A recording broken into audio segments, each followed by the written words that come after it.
So, geht da was?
So, grüß Gott beieinander. Wer? Gesehen nochmal, habe die Ehre, grüß euch. Wie geht's euch? Ja, na, oder der hat jetzt.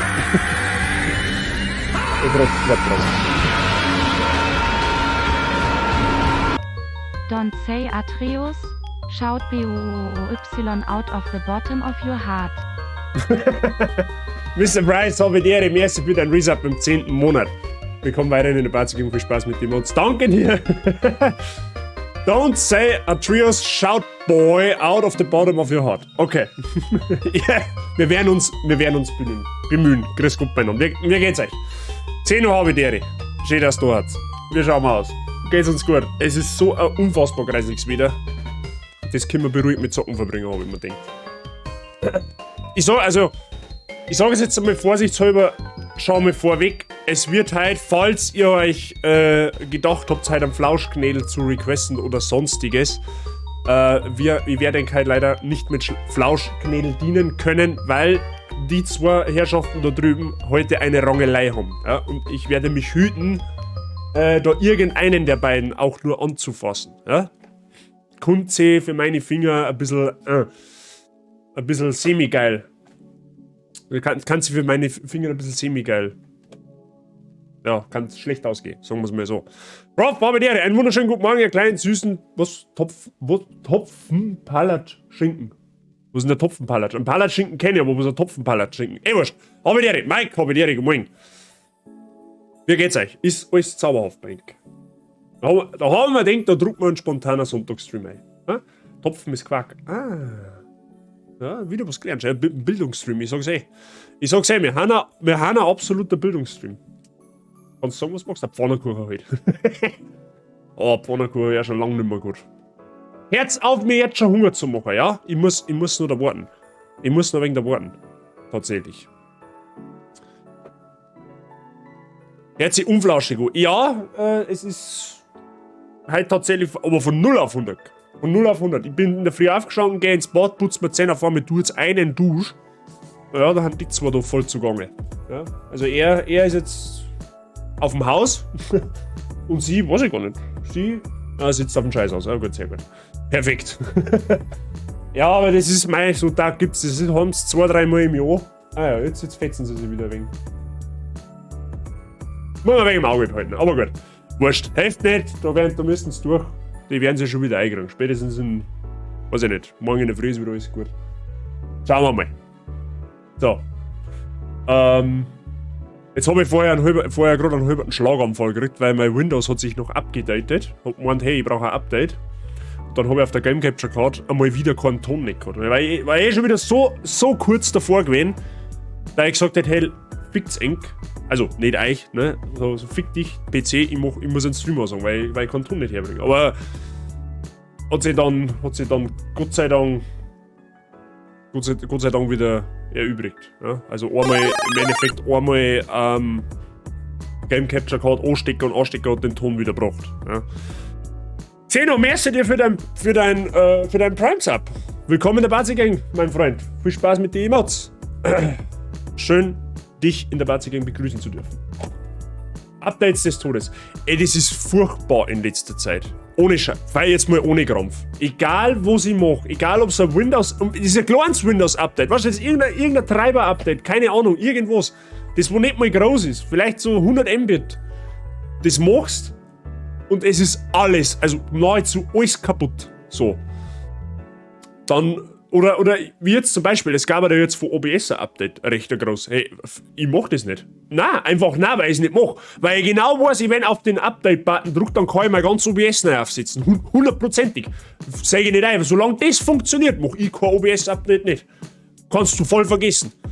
Da streame ich lieber 3er jetzt mit einer alten Version, aber das funktioniert. So hört.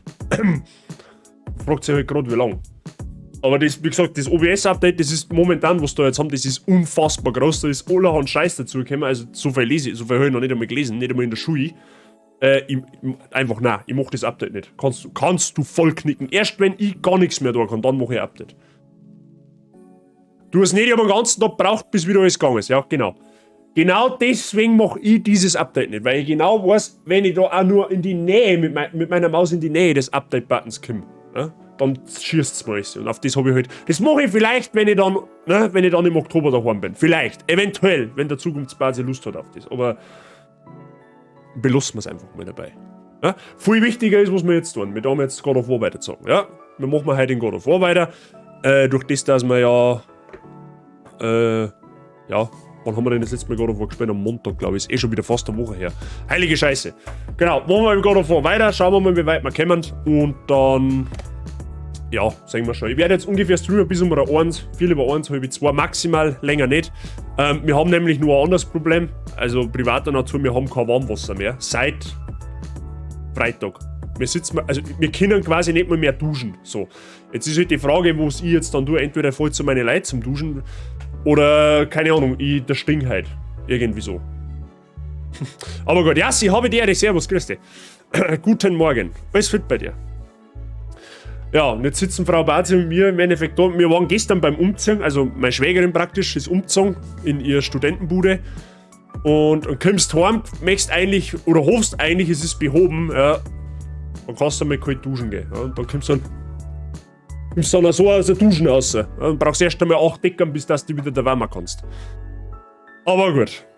Kannst du die Schau mal dran gewonnen? Ja, wahrscheinlich. Wahrscheinlich. Ich hab jetzt so Spaß, aber gesagt, pass auf, die Sporen jetzt. Kalt duschen hat beim Baras auch geholfen. Das Ding ist, wenn du von klein auf Warmduscher bist, so wie ich, dann ist eine Kaltdusche erst einmal ziemlich semi-geil. Also es geht schon, ja, also, aber es ist halt nicht geil. Ich mag lieber eine heiße duschen, vor allem auf Nacht und vor allem bei so einem Wetter. Das ist das Schlimmste überhaupt, verstehe ich davon. Es ist greislich einfach. Du kommst einfach heim, bist durchnässt im Endeffekt oder halt einfach, weil es halt draußen auch nicht unbedingt warm ist und du möchtest einfach eine warme Duschen haben und dann da friert's die einfach. So. Ich hab echt jetzt. Das ist der krasse, richtig heftige Virus. Für den es keinen Impfstoff mehr gibt. Ja? Ich habe einen Habeck-Virus. Ja? Bei uns ist er schon durchgedrungen in der Wohnung. So. Ich dusche so heiß, dass andere fast verbrühen dran. Es ist bei mir tatsächlich auch so. Also ich dusche schon nicht unwarm, sage ich mal. Also ich glaube, dass ich 35 Grad, die habe ich.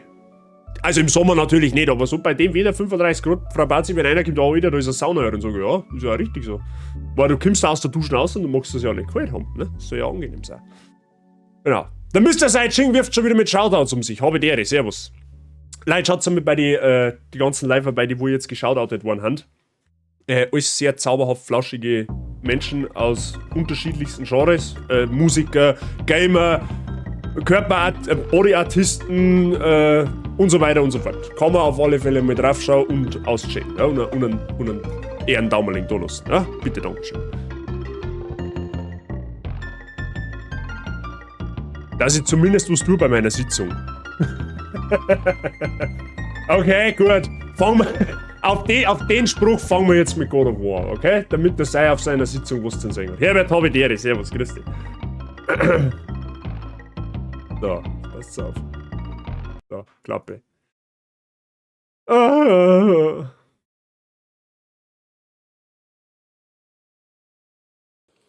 So. Ja, Gott sei Dank habe ich wieder einen Ton.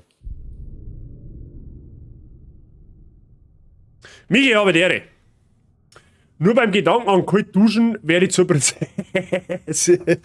Ja, ich meine, ich sage jetzt mal so, ich bin schon was gewohnt, ja. Ich kann schon mal über Nacht da, ja. Aber wenn das Wasser so kalt aus der Leitung kommt, dass quasi Eiswürfel da rauskommen, schon gefühlt, dann ist es halt wirklich nicht mehr schön, ja.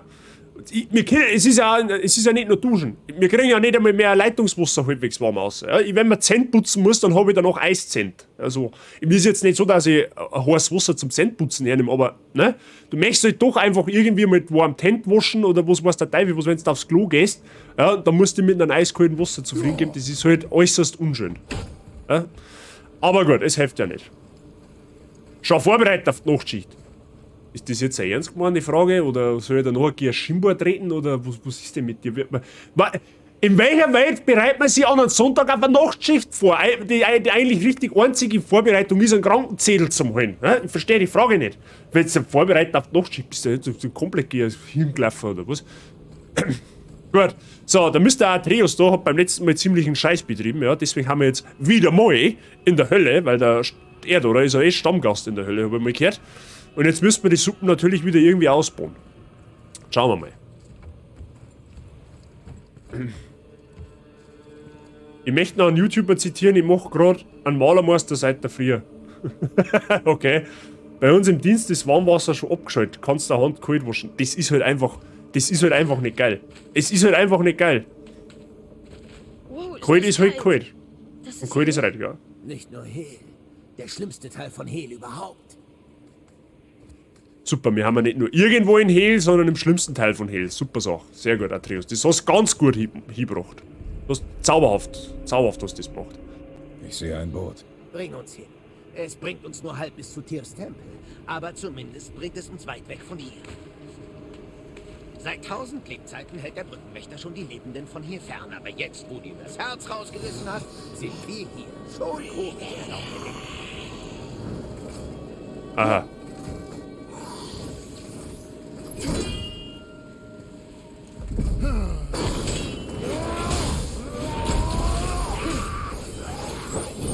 Ich hab noch nicht so ganz gecheckt, wie die Schädeltypen da außer Gefecht setzen kann. Das war nicht.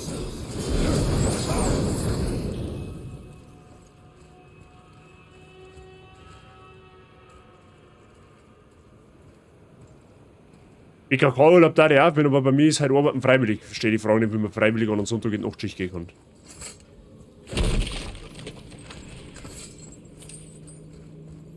Der ganz Bub. Der hat noch lange nicht mehr gehört, der ganz Bub-Depp.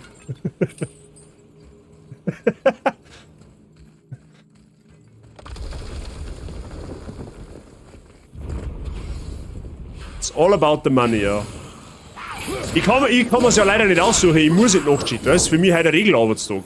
Ja, also ja. Ich sag's einmal positiv, ich hab. Ah, da ist ja noch einer. Ich sag's mal positiv, ich habe jetzt noch ungefähr 2 Wochen.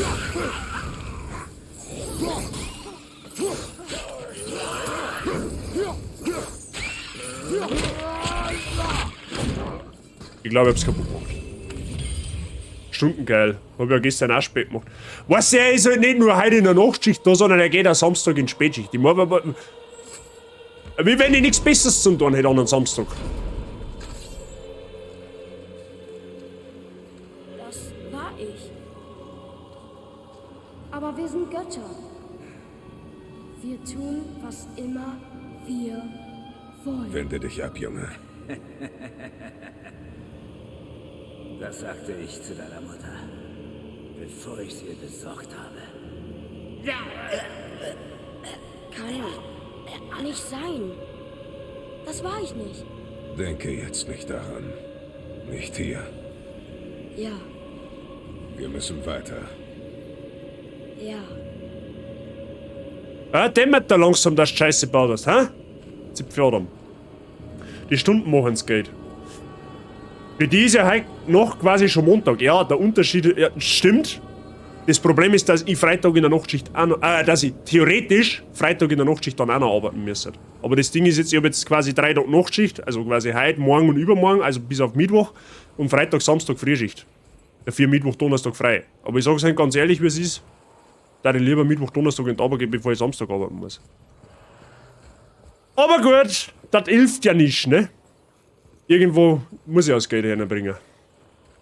So, wie geht's jetzt da weiter? Ah.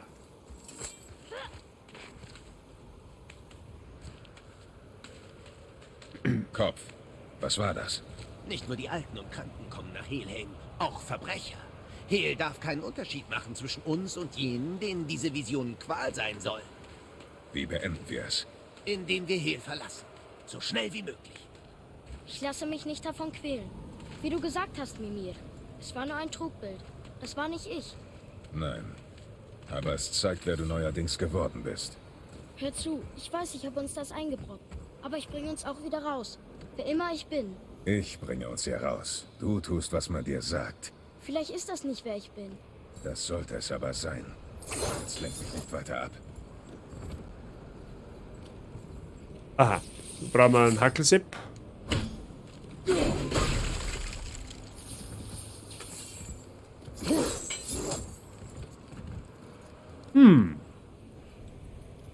Ah. Man sollte sich halt vielleicht einmal irgendwo ein wenig umschauen, gell?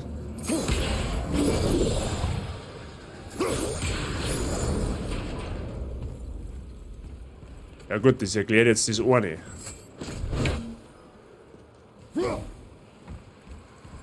Aber wie kriegen wir jetzt das andere? Ich will ja nicht hetzen, aber schneller? Ich muss nachdenken.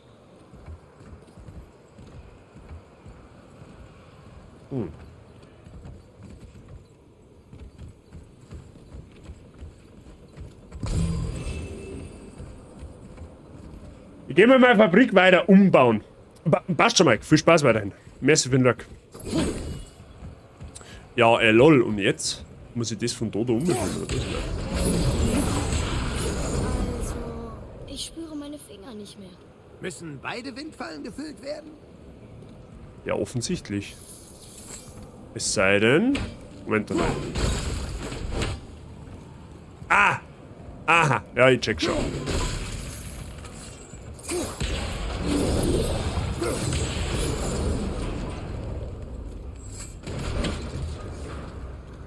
Oder auch nicht.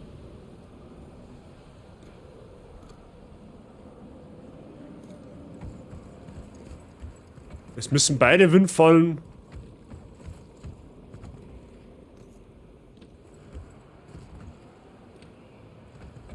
Also Moment mal.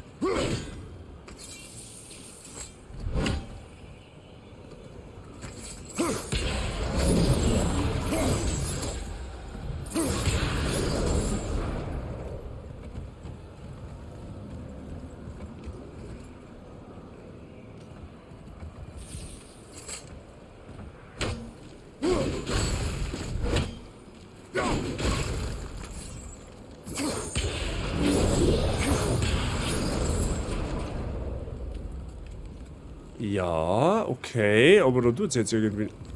Ah, jetzt. Okay. Hey, war das zum vorher auch schon? Wurscht.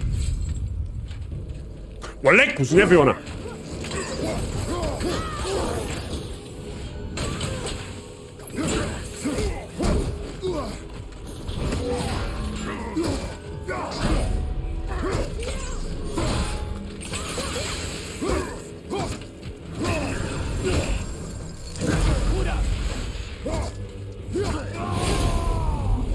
Der Kommentar ist jetzt überraschend gekommen.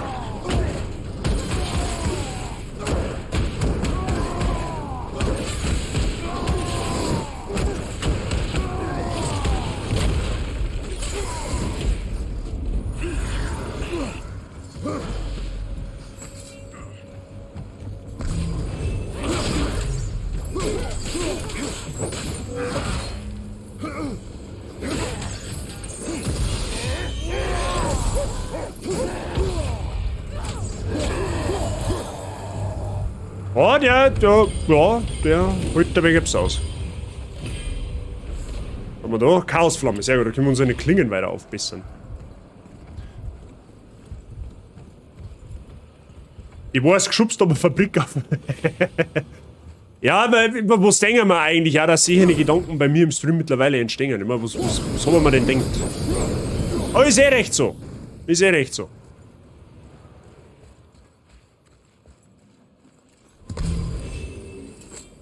Brauche aber jetzt mal wieder eine Woche Urlaub, sonst bringe ich meinen Urlaub nicht anzufixieren. Du hast Probleme.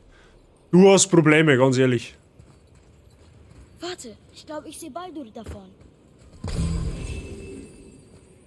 Ja, true, da steht der Baldur.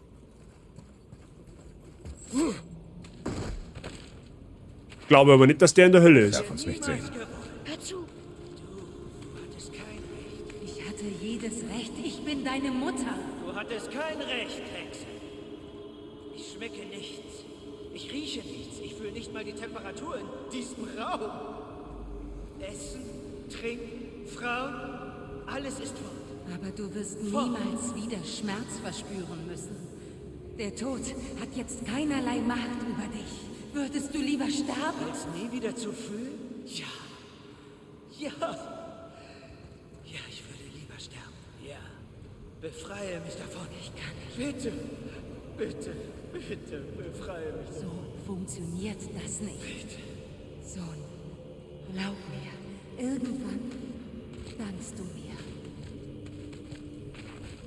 Ja.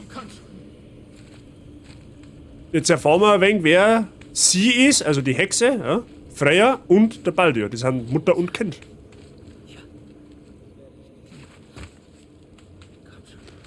Ich hab noch 5 Tage dann Urlaub. Ich hab noch 9, glaube ich. Wir finden eine Lösung.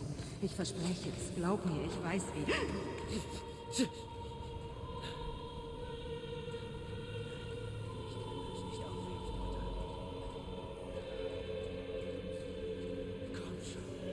Tu es! Tu es! Tu es! Komm schon!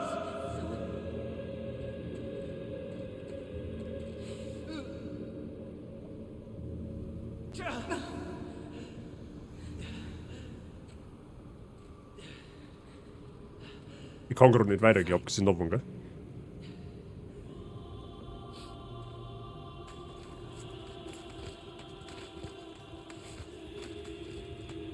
Brauchen wir wieder Urlaub, aber ich weiß, dass die nächsten 365 Tage ganz leibern werden. Wie denn das? Wie denn das?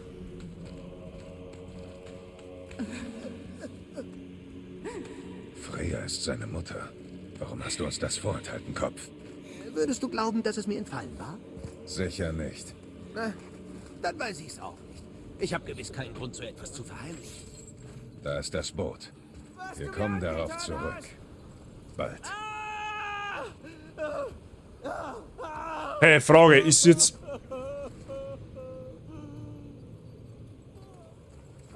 Ich weiß, dass da Kissen gewesen ist. Ich bin mir jetzt nur nicht sicher, ob ich da hinkomme. Ja gut, ich werde wahrscheinlich da oben müssen, abgesehen davon. Okay. Ich habe relativ viel Urlaub, nur sitze ich da dann immer in der Schule. Ja, es ist halt auch blöd, gell? Den nächsten Urlaub habe ich eigentlich an Weihnachten. Tatsächlich nur. Beziehungsweise halt jetzt, das kann ich zwar jetzt nicht als Urlaub bezeichnen, aber im Oktober bin ich halt aufgrund von Gegebenheiten halt auch daheim. Gott sei Dank. Abgesehen davon.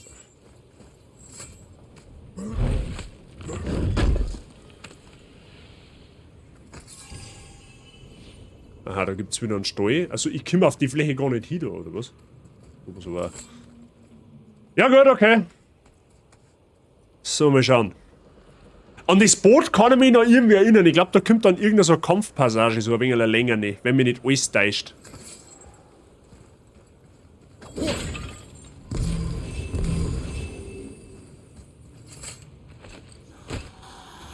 Ja, genau.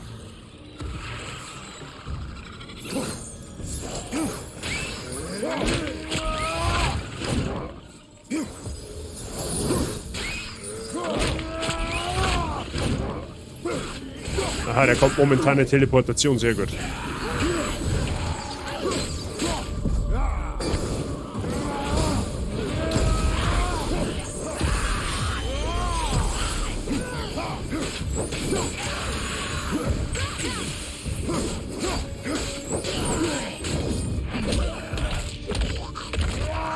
Könnt ihr mal den Mülleimer schnell auswerfen? Bitte, dankeschön.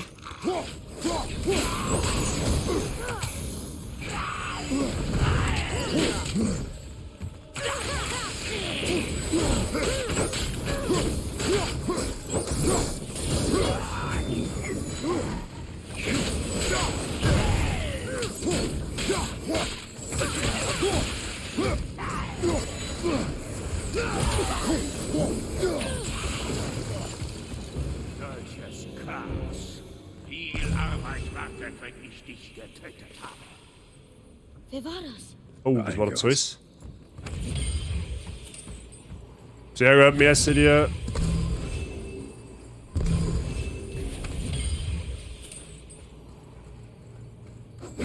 Die sterben aber auch nicht aus, gell? Also das ist, momentan ist wieder ein wenig mehr verbreitet, dass so Bots unterwegs sind. Fällt mir immer wieder auf, vor allem bei anderen Streamer. So, was haben wir jetzt da?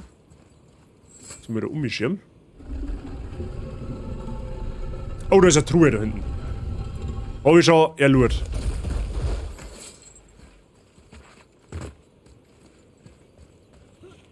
So. Brauchen wir wieder 3 so Symbole.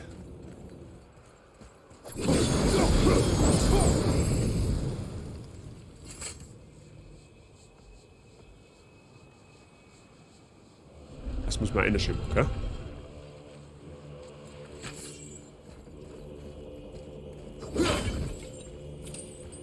Ja gut, schauen wir mal, wo da die 3 Symbole haben. Eventuell ist ja da was Gutes drin, was wir brauchen können.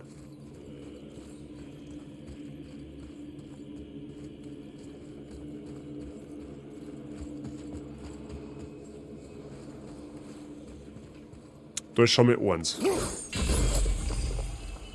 Okay, 1 haben wir.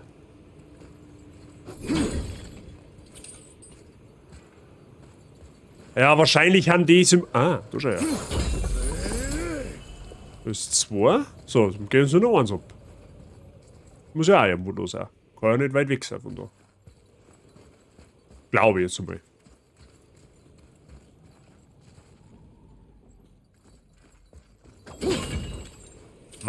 Warum heißt das eigentlich Atreus, aber nicht... ja, das war ein wenig komisch, wenn in der nordischen Mythologie bei Zeus heißen darf, findest du nicht? So, das letzte geht uns noch ab. So, Meluren. Irgendwo ist das schon. Kann nicht weit sein.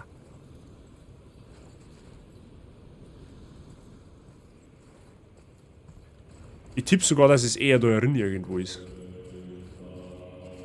Beziehungsweise, dass man da irgendwo aufgraben muss, das kann auch sein.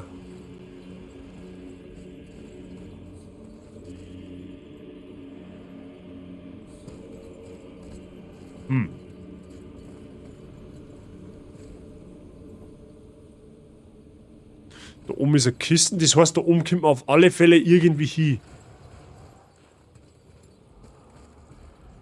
Da kann man jetzt nicht... Kann man das noch weiter ausschirmen? Ah, das geht sogar noch weiter aus. Ja, dann. Dann mal da herpacken. Ja gut, bringt uns aber nichts, tatsächlich, oder? Nein, bringt uns nichts. Außer, warte mal, wenn wir jetzt... kann uns aber doch was bringen, Moment. 1. Oktober 2... Was? 1. Oktober 22 kommen Wiener, 3. Juni 23 kommen. Du bist quasi ab nächstes Jahr früh unterwegs, oder wie sage ich das? So, dann habe ich die Ehre, Alter. Was fehlt bei dir? Aha, 6. und da ist das letzte Symbol.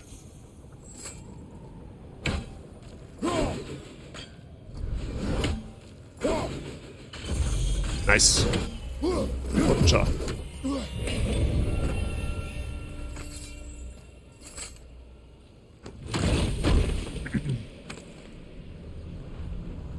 Wenn sie das jetzt nicht gelohnt hat. Horn mit Blutmet. 2 von 3. Das haben wir auch schon Zeilen nicht mehr gefunden. Na gut. Das war jetzt auch irgendwie klar, dass da noch irgendein so ein Fickertz irgend, oder?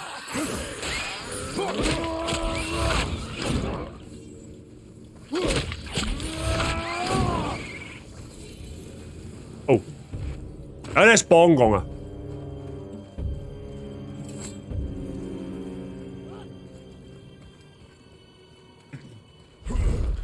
Naja, geht so. Das hört sich jetzt aber eher negativ an, Mr. Sodom Prime. Ich bin mir nicht ganz sicher, ob das seetüchtig ist. Wird schon gehen. Oh ja, da ist der Guckelmann.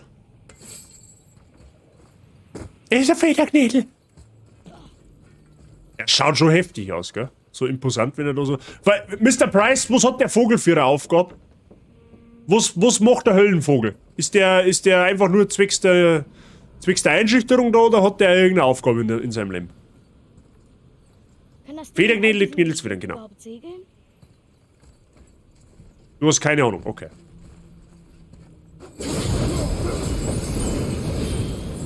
Was jetzt? Lass mir ein wenig Raum. Okay, das brennt jetzt auf alle Fälle. Mal schauen. Ich mag ja fast wetten, dass der in Ragnarök ein Bossfight wird. Meinst? Also ich persönlich, ja, wobei, es darf mich nicht wundern, wenn der Kratos in Ragnarök auch wieder mal in die Hölle kommt. Du hast schon genug getan. Habt ihr den neuesten Gameplay-Trailer schon gesehen? Oder was heißt, ein Teaser-Trailer, so muss man sagen? Das sieht man ja tatsächlich jetzt ein bisschen mehr. Und Thor hat man ja auch schon gesehen jetzt mittlerweile. War ich da drüber? Genau, da kann ich nicht drüber. Was ist jetzt eigentlich Phase? Was muss man so machen? Mal schauen. Schaust nicht so. Ja, es wird nichts gespoilert so an und für sich, aber du siehst halt ein paar Charaktere, die wo eigentlich eh klar haben, dass vorkommen. Ja, wie der Thor zum Beispiel.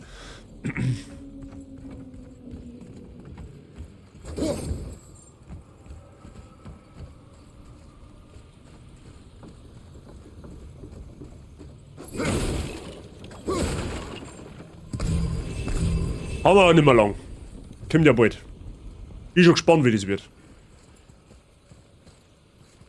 Ah, das schaut so komisch aus, oder?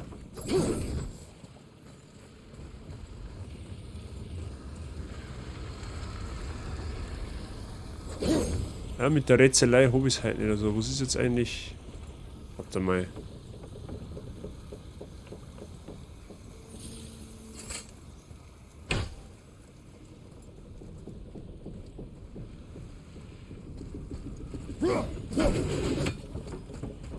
Das ist auf alle Fälle ein Haufen... Ah! Hab schon gesehen.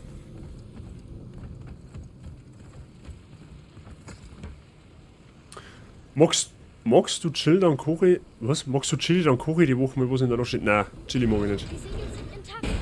Und vor allem nicht in der Nachtschicht.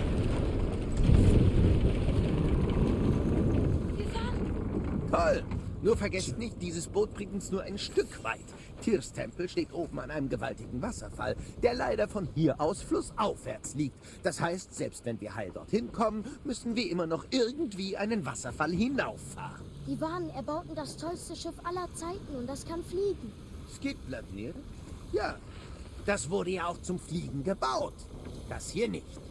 Wie dem auch sei, das ist das Boot, das wir haben. Wir helfen uns. Ja, genau, das war die Kampfpassage, die wollten wir da. Knapp 2 Monate noch, ja. Das wird man so heftig suchteln. Eisberg, den ich je gesehen habe.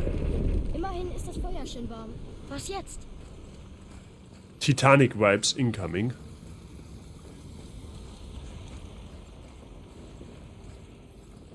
So, das heißt, müssen wir da mal oben. Schlagen? Platz. Dann sind jetzt die Segel lose. Sieh her.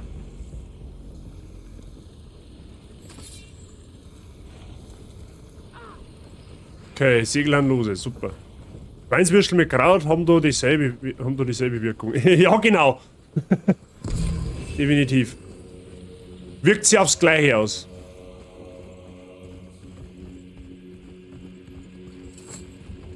Du holst die Segel ein? Wie soll sich dann der Wind darin fangen? Da, wir machen morgen auf Ezio. Sag ein, gib es es. Flugmaschine OP. Mal gut, okay, das ist jetzt ein bisschen unrealistisch, dass zwar so ein Mini-Fire das Ding da anheben können, aber gut. Tatsächlich.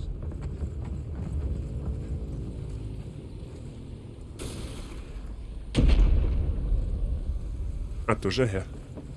Und wir sitzen wieder fest. Nicht lange. Bleib auf dem Boot. Unglaublich. Wie eine riesige Himmelslaterne. So, kann man da was holen? Sagt es gleich, wie es ist. Schaut mir so aus, wie wenn es der Luke gab.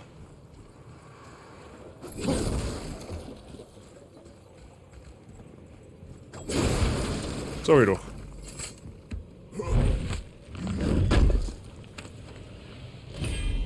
Ein Schweinsbraten mit Semmelknödel war da mal wieder was. Ja, da hast du nicht Unrecht, aber es wird schon schwer für die Nachtschicht, das zum Essen. Aber grundsätzlich ist es mir wurscht. So, erst mit der Einrichtung kaputt machen, das hat er. Da singt irgendwer. Und ich weiß nicht, ob mir das gefällt, dass du wer singt.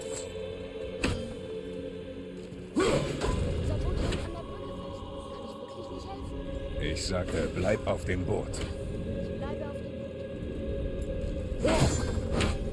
Ja, toll. Ja, das habe ich super hingebracht jetzt, oder? Perfekt. Der ganze Weg umsonst.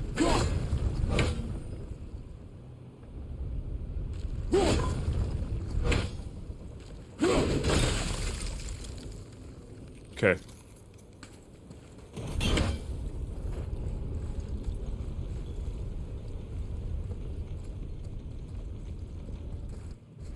Da hätte ich jetzt wahrscheinlich noch gar nicht hin müssen, oder was?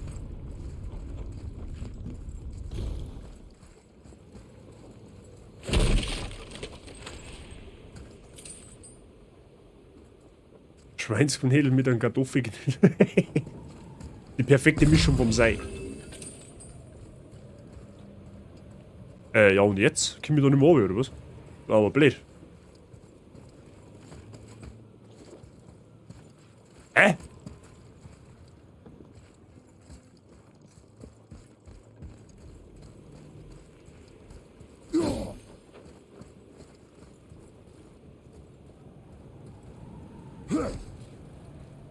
Okay, wie komme ich da jetzt wieder runter?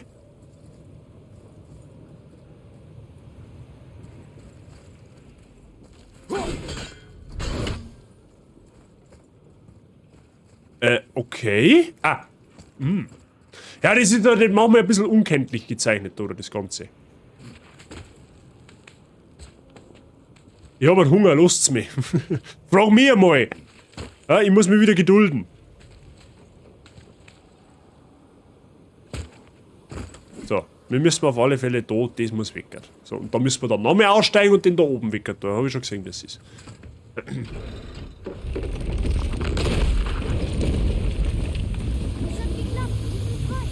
Warte dort auf mich.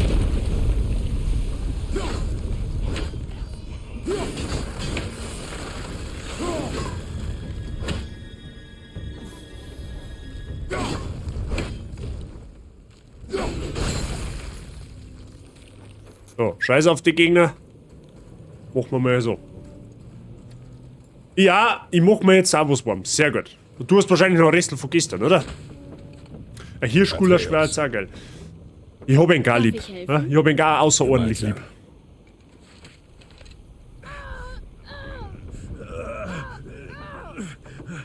Druckt sie eigentlich schon?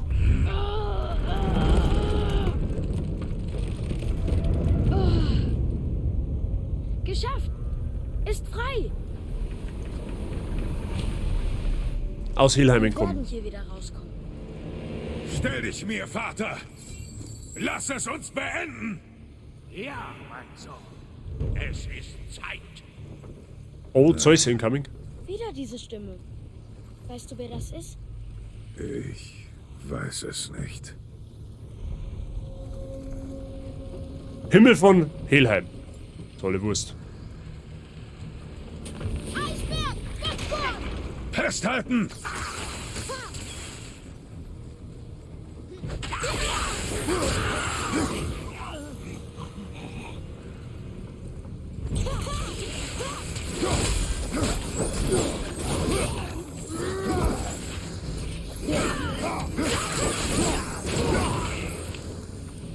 Ist irgendwie so im Urin, dass es jetzt gleich eskaliert.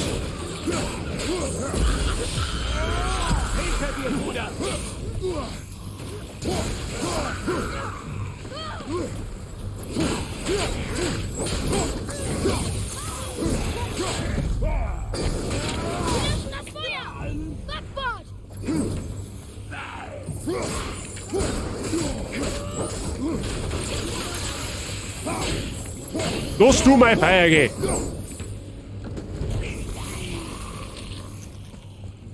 Denk nicht einmal dran, Glatze!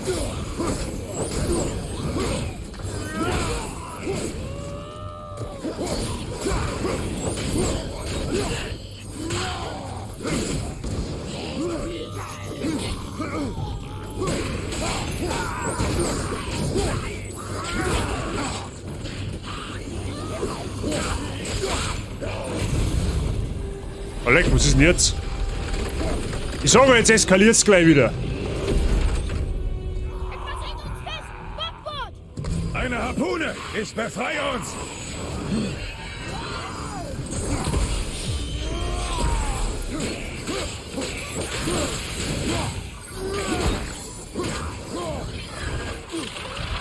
Das für Viech.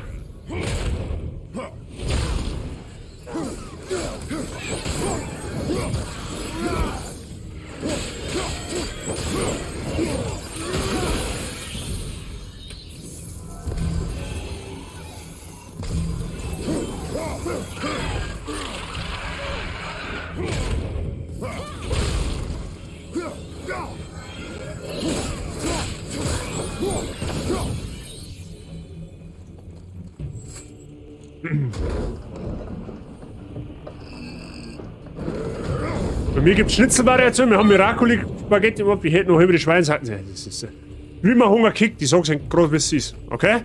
Ich hab Hunger. Mittlerweile. Ja, ziemlich deftigen sogar. Ich weiß gar nicht, was ich da drüben habe. Wie lange noch bis zum Tempel? Glaubt gefühlt nix. Ja, es ist eiskalt. Bei der Geschwindigkeit und wenn die Feuer aufgehen, müssten wir bald da sein. Aber eigentlich alle natürlich herzlichsten Appetit, ja? Ey, wer schmeckt. Drei Futzen da drum.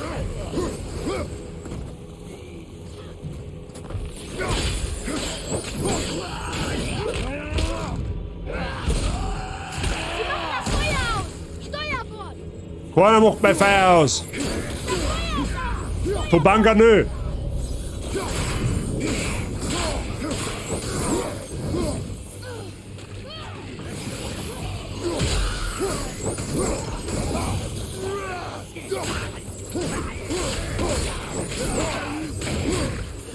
Hey, lass du mein Feuer gehen.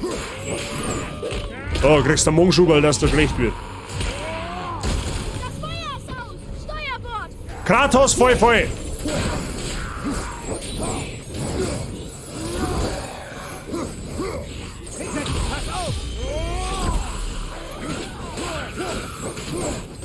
Oh, ich seh gerade irgendwie, ich schau auf Feuer aus.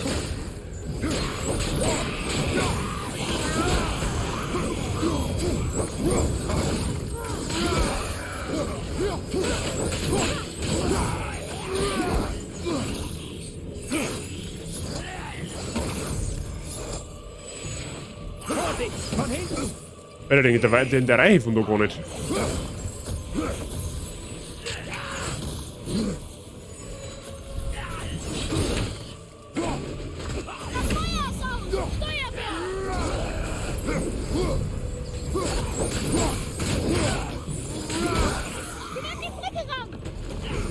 Jetzt schild's einmal! Ja, die ist hier.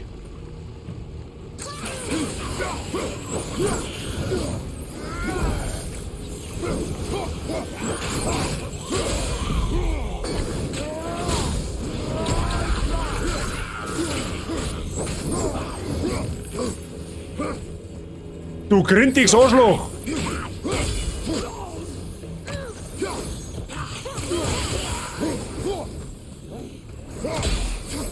Irgendwie erinnert mich die Dinger gerade massivst an weiße Wanderer. Ich weiß auch nicht, wie ich drauf komme. Aber wie viel kommen denn da noch?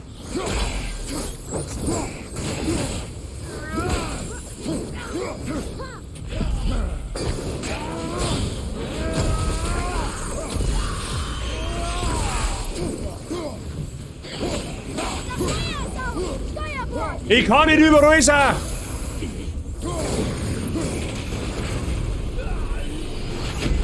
Aha.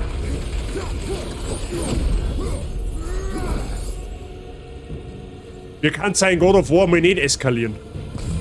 War auch langweilig. grunzt mir nicht so sau... Achso, das bist du, halt das. Wer grunzt denn dann auch so saublöd?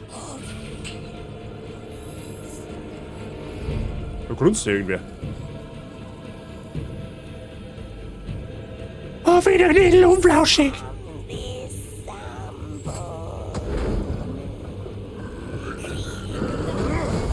Winter is coming, oh ja. Ja, Breile, du verschissene Widerhex!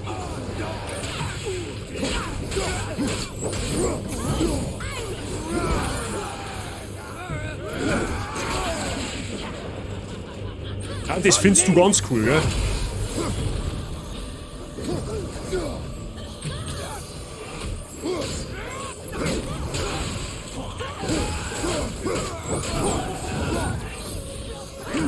Ja, die haben zu zweit, ja toll. Hey, Federknädel, du da hinten kannst mir nicht auch mal helfen, ha? War das was? Ja, freilich, jetzt kommen Klubschis auch noch daher, super.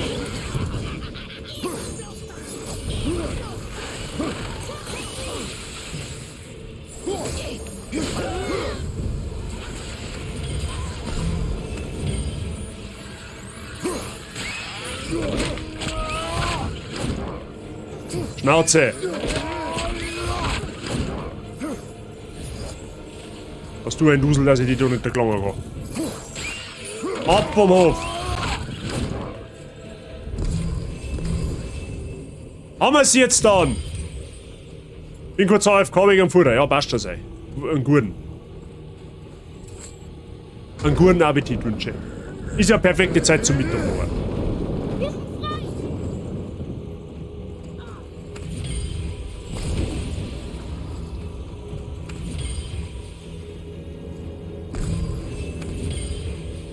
So, Federknädel wo? Wo ist denn der Federknädel? Da hinten ist der Federknädel. Kann das Feuer brennen? Wie wäre es mit Magie? Oder die Klingen?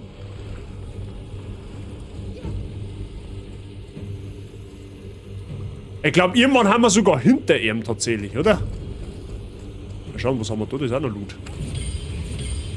Die heben wir mal auf. Das nehmen wir mit.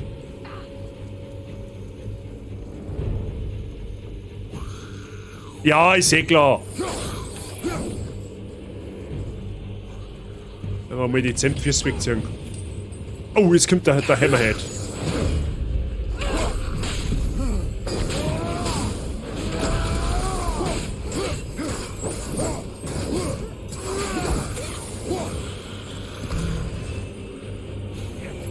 Oder?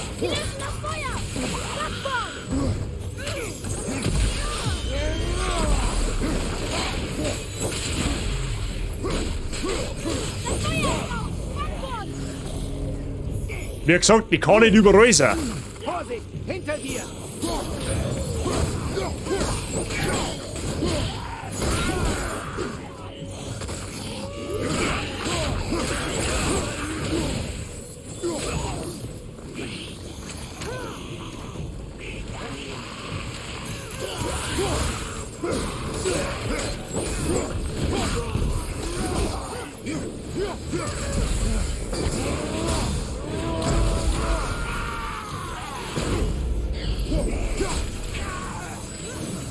Hinter dir!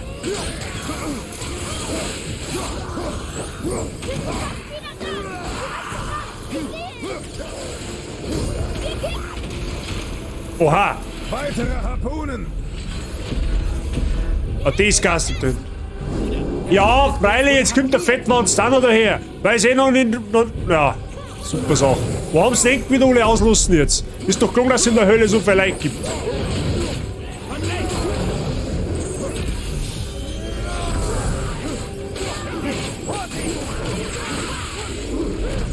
Ja genau, hau du mit deinen eigenen zusammen, das ist eine gute Sache.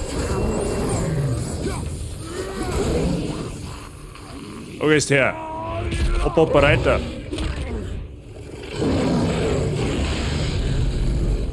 Auf auf den Bimbus.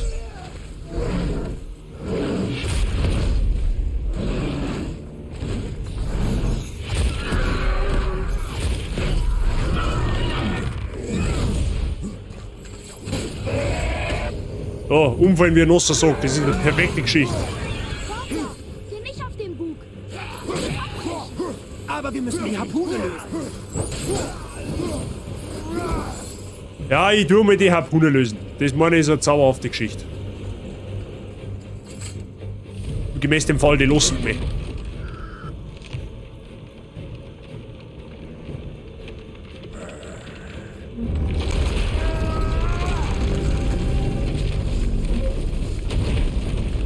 Ha! Voll seetauglich, das Schiff.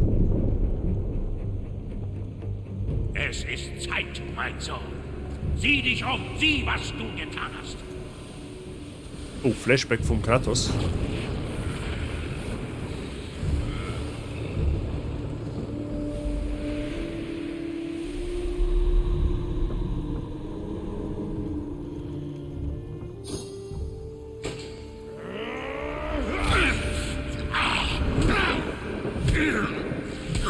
Stimmt, das sagt da der Atreus jetzt.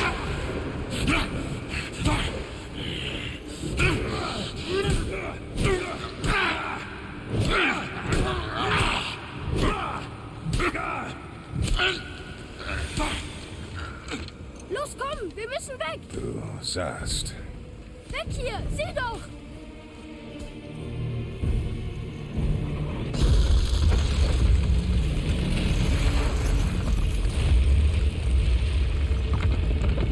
Oh oh.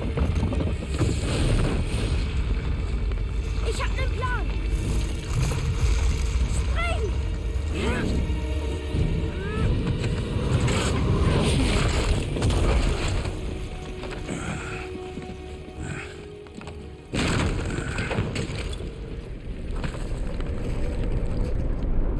Ah ja, okay. Das war dein Plan? Ihr seid ja beide irre. Ach nee! Wir verlassen diese Welt. Jetzt. Sofern wir den Rückweg nicht vermasselt haben. So, geheime Kammer von Odin. Was ist das eigentlich? Ach so. Hey, Moment einmal, wie können wir denn mir jetzt eigentlich von Helheim wieder in die normale Welt? Indem wir einfach vom Himmel fallen, oder wie läuft das ab? Verstehe die Frage nicht. Geheime Kammer von Odin. Da kann man schon mal machen.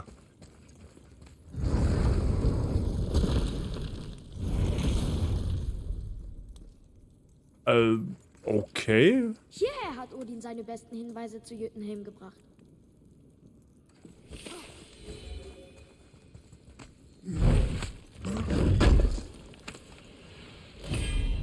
Oh, was haben wir da? Auge der Außenwelt. Bonus auf alle Werte. Epischer Zauber. Das hört sich gut an. Das hört sich ja direkt gut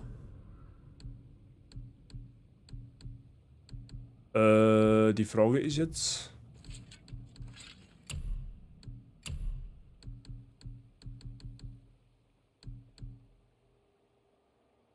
Alter! Ja, gut, das nicht mehr. Ist ja kaum OP, wenn es alle Werte boostet. Okay, und das ist jetzt scheinbar irgendeine so Geheimkammer vom Odin selber. Ja, toll. Also, ich traue mir irgendwie schon fast wetten, dass in Ragnarök, dass man mir irgendwie noch mehr auf den Zeus, dass das irgendwie nur mehr aufgearbeitet wird. Also, ich glaube, dass das nicht. Das glaube ich ist nicht gegessen, die ganze Geschichte. Da kommt nur irgendwas.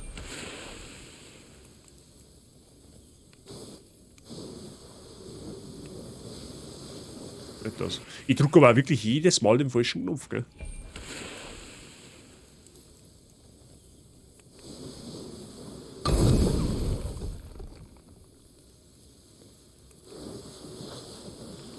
Als wenn wir den Meißel nicht hätten, dann darf man schon da stehen, gell? Kann man nicht mehr aus dem Raum. Was ist das hier? Das gehört Odin. Sein grauenvoller Stil sticht sofort ins Auge. Naja, so schlecht ausschauen tut sie jetzt nicht. Gut, da zwar jetzt nicht als Architekten einstellen, aber... Sieh doch mal, die fehlende Tafel über dir. Odin hat sie gestohlen. Aber warum? Warum ist das jetzt so leise? Er hat immer seine Gründe. Darf ich mal sehen? Also, das hätte ich nicht erwartet. Warum? Was zeigt sie? Ich habe keinen Schimmer. das kommt jetzt etwas ungelegen. Kopf. Seht, das ist eindeutig Tyr. Er reist irgendwie. Vielleicht durch Magie. Aber warum widmeten die Riesen all dem einen kompletten Schrein? Ich befürchte, das entzieht sich mir leider. Und die ruhen da an den Ecken? Also die Stimme beim Atreus ist auch nicht nur bei euch leise, sondern auch bei mir. Vielen Landen. Sie bedeuten Krieg. ja. Aber woher? Das hier kenne ich zu gut.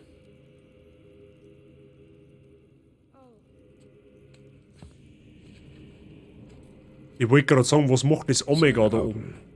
Es sind Juwelen. Wie deine. Sie stehen sicher für die Gabe des Sehens, die uns die Riesen gewährten. Halt mich näher ran. Interessant.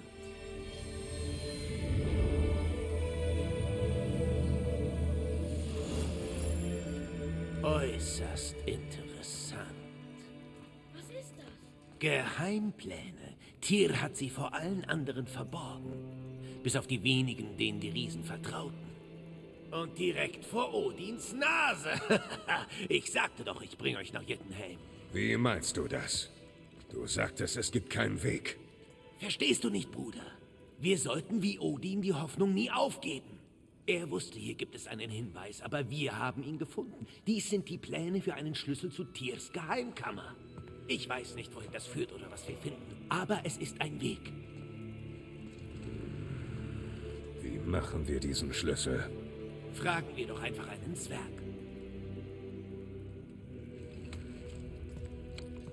Das darf mich jetzt Symbol auf der interessieren. Doppeltür. Das waren verschiedene Runen. Frieden, Eintracht, Hoffnung und noch weitere. Tyrs eigener Entwurf. Er selbst hat diese Tür gemacht. Das Omega passt aber nicht ins Bild. Moment einmal. Das Auge ist doch das Zeichen von Ra, oder? Moment einmal, Hand das. Jetzt passt so macht. Omega kommt ja aus dem Griechischen, ja? Das ist ja wohl klar. So. Die Hieroglyphe da oben, das Sonnenzeichen, ist meines Wissens noch, ich kann mich jetzt täuschen, ist aber, glaube ich, Symbol von Ra. Sprich Ägypten. So. Ist das vielleicht ein versteckter Hinweis, dass vielleicht da noch 3 Ehrenhand oder Eros-Hand, Götter Eros, wenn man es so bezeichnen kann, wo man dran arbeiten könnte? Weil, oben Omega ist klar, griechische Mythologie ist mit Kratos ist ja schon abgearbeitet, ne? So, jetzt ist halt interessant die Frage, was ist das Zeichen für nordische Mythologie? Keine Ahnung, wahrscheinlich eins von denen 2 da herunter. Ich weiß es nicht. Aber das links da oben ist auf alle Fälle, da bin ich mir zu 80% sicher, dass das Zeichen von Ra ist. 100%ig. Rechts unten ist für nordische Mythologie. Okay. Gut, griechisch, nordisch, das da oben ist ägyptisch und wo soll das ist, keine Ahnung. Vielleicht ist das irgendeine chinesische oder japanische Mythologie. Das kann auch durchaus möglich sein.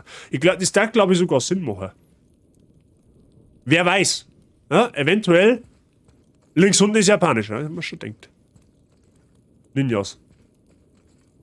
Vielleicht ist das ein Hinweis, Freunde der Sonne. Vielleicht ist das ein Hinweis, dass da noch zukünftig God of War Spiele kommen, aber jeweils in einer anderen Götterdynastie. Wer weiß. War cool. Also Ägypten war schon geil. Ägyptische Mythologie war schon geil. Muss ich fast sagen. Aber dann bitte wieder Hack and Slay. Soll ja jetzt natürlich nicht heißen, dass das schlecht ist. Um Gottes Willen. So. Also das Viech heißt Hraesvelg, ist ein Riese in Adlergestalt und kommt da in die Lieder Edda vor und er soll für Wind und Sturm verantwortlich sein. Ihm wird die Rolle des Seelenführers nach Helheim zugesprochen. Das habe ich jetzt ewig googelt, weil ich das Viech nicht kennt habe. Ja gut, okay. Aber ansonsten ist der flauschig. Okay.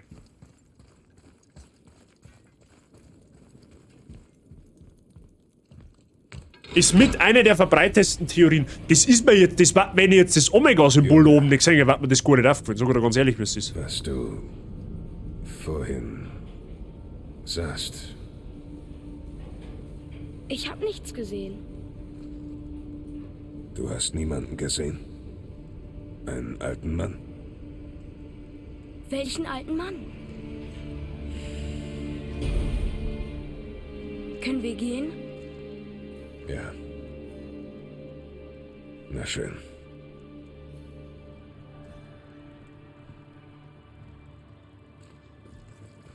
So, wir haben jetzt wieder einen Bifröst, oder wie? Midgard und kümmern uns um den Schlüssel. Wo ist dieser Zwerg? Na gut, wieder was gelernt. Sehr schön.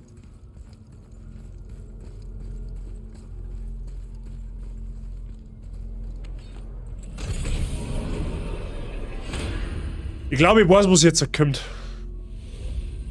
Oh mein Gott.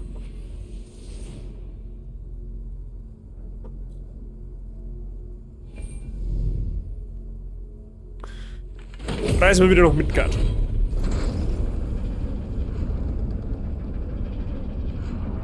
Also, Kopf, warum hast du uns nicht gesagt, dass Baldur Freyas Sohn ist? Ist er?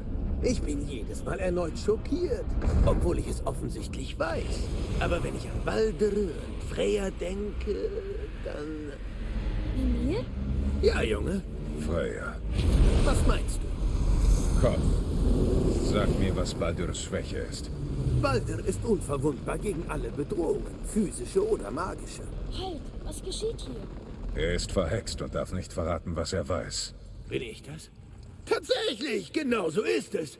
Ich frage mich, wie lange das schon so ist. Seit sie meinen Kopf wiederbelebt hat oder damals, als ich Baldurs Schwäche herausfand. Mimir, Ja, Junge, du sagtest, du kennst Baldurs Schwäche. wirklich. Aber Baldur ist unverwundbar gegen alle Bedrohungen, physische oder magische. Genug. Das bedeutet, es gibt einen Weg. Wenn er uns wieder Ärger macht, finden wir ihn heraus. Ja, glaube ich. So, jetzt als allererstes einmal mein Kannst Quest. du das machen? Ist es eine Waffe? Rüstung? Oder ein anderes Kriegsgerät, dessen Herstellung ich in absoluter Perfektion beherrsche? Nicht? Dann vergiss es. Selbst wenn ich solch unnützen Tand herstellen wollte, würde mir etwas so Damenhaftes und Zartes das Werkzeug ruinieren. Mach Schichten. Ummantle das mit Skorpschlacke. Dünne Schichten. Dann alles überlagern. Na schön, Klugscheißer. Und wo, bitteschön, bekomme ich hochwertige Skorpschlacke her? Hab keine mehr gesehen, seit ich noch der Held aller Betten war. Ah ja. Das soll mich doch. Ist das? Wo hast du? Hab mir die Hände schmutzig gemacht.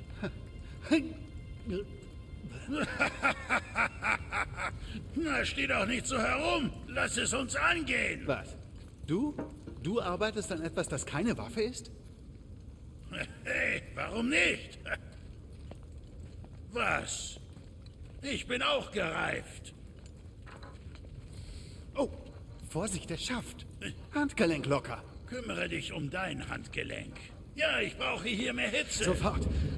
Willst du den Stahl noch länger härten? Nicht nötig. Ist dreifach mit Draugaröl abgeschreckt, siehst du? Guter Einfall. Und so hygienisch. Du schlauer kleiner Biber. Du schlauer kleiner Biber. Das stimmt wohl. Okay, beleidigen Kinderns. Bitteschön. Nein, vergiss das hier nicht.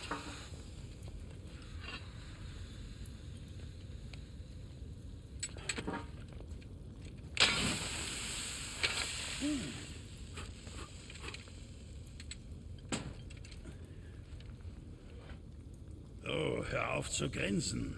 Es ist ziemlich verstörend. Es ist schön, euch so zu sehen. Aber jetzt sieht euer Zeichen anders aus. Ja, passiert, wenn man etwas Zerbrochenes neu schmiedet. Ich wusste es. Ihr mögt einander. Oh, hör schon auf, Prinzessin. Mir kommen ja gleich die Tränen. Das Neue Ja. finde ich besser. Du auch? Wir müssen jetzt los. Oh, Kratos, der gefühlskalte Hund.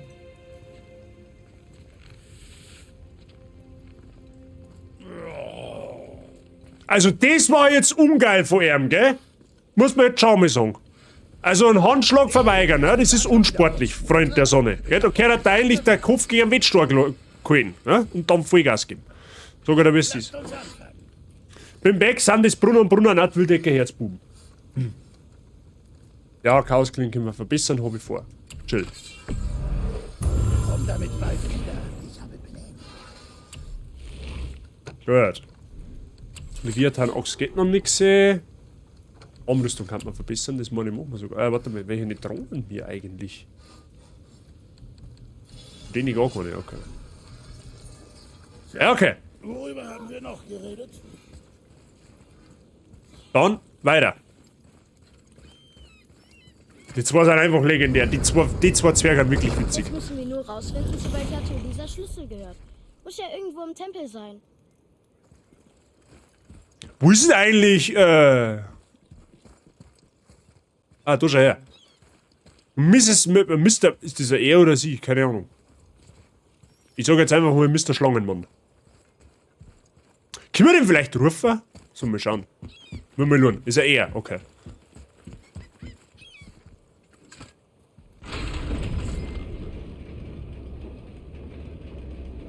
Ja, Mongandri, ja.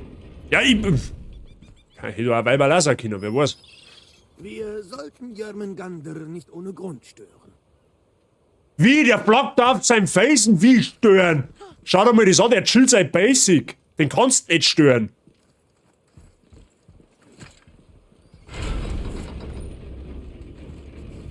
Ja gut, okay. Dann stören wir halt nicht beim Chillen. Wo müssen wir überhaupt hin?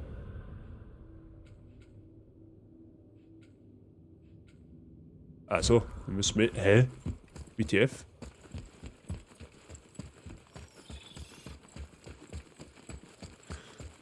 Ans Boot. Aha, noch mehr davon. Alle Mann vom Bord, ja.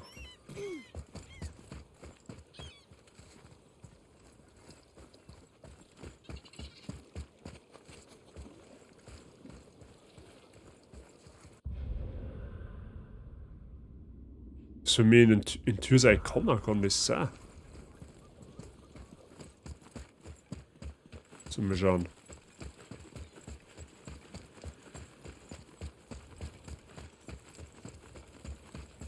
Sehr wahrscheinlich sogar, ja. Tirsrone, das ist es. Ja, so kann man es aber. Der chillt seine Bandscheiben, obwohl... Hat er Schlangenknierscheiben? Ich weiß nicht, ob er Schlangenbandscheiben hat. Aber was ist das hier? Ich weiß es genauso wenig wie du. Moment einmal. Ich lure da was. Da schau her.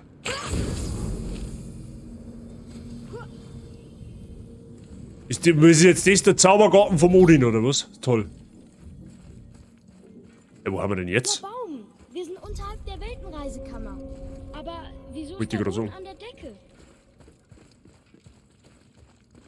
Diese Weltentüren spiegeln die von oben. Jetzt ist oben, unten. Da geht's gleich noch ab wie Sau. Ja, das wird. Wann geht's in den God of War nicht ab wie Sau? Das ist die Frage, die ich mir stelle. Da oben. Tyr hat die schwarze Rune mit der gleichen Magie geschützt. Vielleicht ist da drin ein Hinweis. Ha, direkt neben der Jüttenheim-Tür. Interessant. Kommen wir da ran? Nicht von hier aus. Ein Hinweis, ein Hinweis! Wie jetzt? Oh, was liegt dahinter?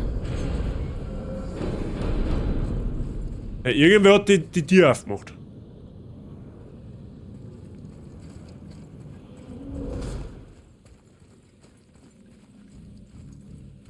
Aha, wir gehen mal ins Licht. Das ist eine zauberhafte Geschichte. Ein Heiligtum in einem anderen. Diese Wandteppiche. Offenbar Kunst der Riesen. Tyr muss ihnen einen großen Dienst erwiesen haben. Ich verstehe nur Bahnhof.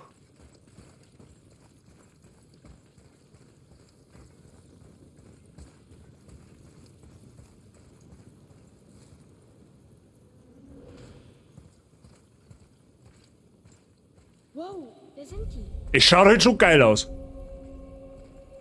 Die Halle Türs.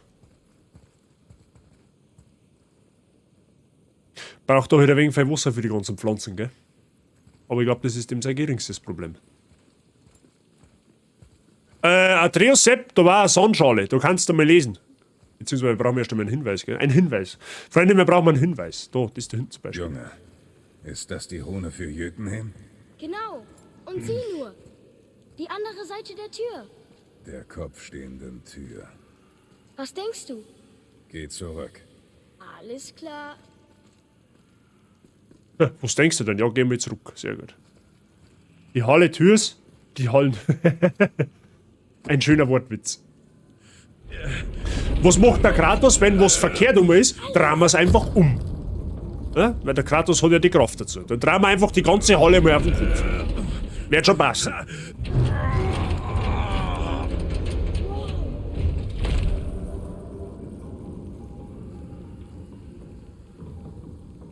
Außergewöhnlich. Der ganze Raum ist auf einer Art Achse erbaut. Auf beiden Seiten sind Ketten. Ohne die... Können wir den Tempel kippen? Alles klar. Wir machen bitte was? Riley, es gibt ja nichts Einfaches. Nur einfach den ganzen Weltenbaum umkippen. Ist ja wurscht. Alter, was ist denn jetzt schon wieder?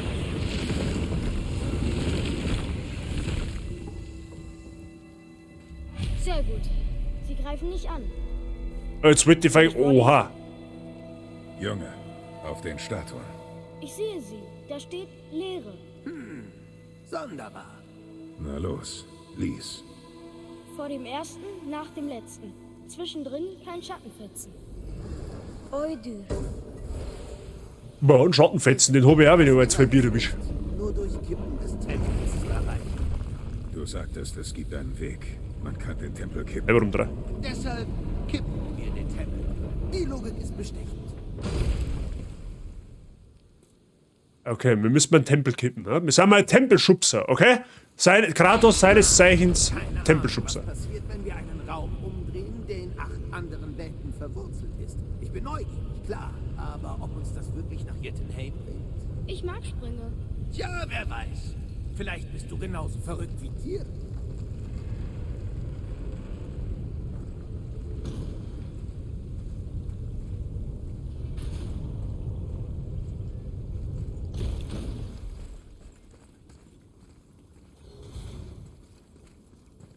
Eine Armee aus Statuen. Die erwachen bestimmt nicht zum Leben, falls euch das Sorgen macht. Tyr meinte oft, er träume von einer Welt des Friedens, in der nur Soldaten Statuen nötig sind. Netter Bursche, aber er hat sich selbst ziemlich ernst genommen, oder? Da, wo sich die Ketten treffen, suchen wir einen Weg dahin. Oh, nicht gut. Da ist noch irgendeine Doofe auf jeden Fall, die machen wir noch auf. Zwecks der Hier, Bildung. Junge, noch eins. Da steht, er heißt Berielmir. Mutter hat gesagt, er war ein König der Riesen. Ja, das war er. Und noch einiges mehr. Er hatte wohl ziemlich viele Kinder. So etwas nennt man bei uns eine Untertreibung. Er Der war stirbt, fleißig. Aber niemand hat ihn umgebracht. Sterben Riesen an Altersschwäche? Manchmal, ist aber selten unter den Legenden. Ja, seit den Titel macht da sowieso keiner mehr streitig. Das kannst du vergessen. Also, die zweite Person gibt's nicht, die wo so ist wie du. Ja? Im wahrsten Sinne des Wortes. Ich hab von dem Auflauf schon 3 Riesenportionen gegessen. Jetzt ist er erst halb leer. Ich sollte nicht immer wie in der Arbeit kochen. Bevor du, wenn du einen strengen Winter kriegst, bist du fromm vergessen. Wieder diese Oh. Todesfallen. Oh, wie ich jetzt schon keinen Bock mehr hab auf das. Warte mal, kann man da rauf? Nein.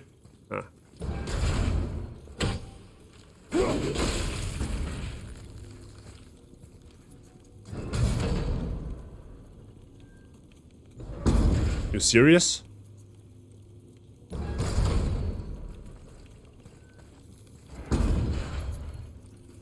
Okay.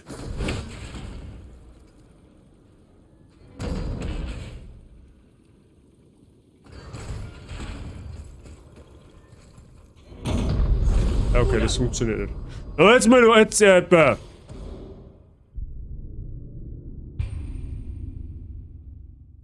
Mal nochmal lernen.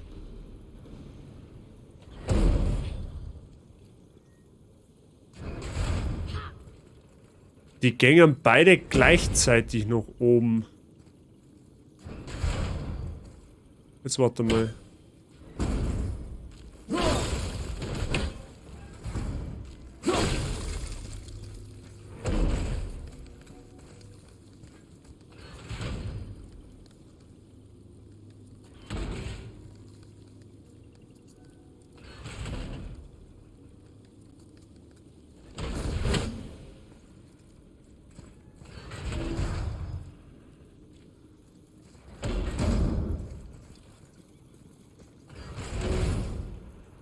Die kann man nicht frieren. Man kann nur die eingefrieren, meine, oder? Oder was ist mit der anderen? Zeigt mir jetzt nicht.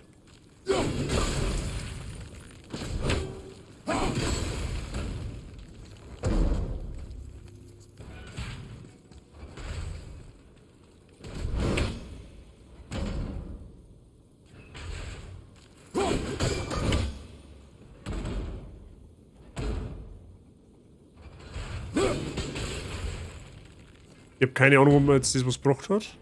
Ja, passt.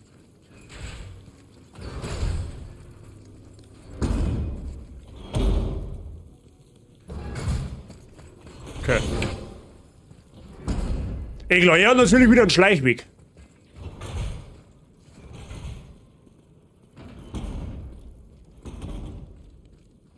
Muss mehrere Leute zum Essen halt, oder? Ja, ich war dabei beim Essen. Essen, immer gut. Mehr Essen, mehr gut.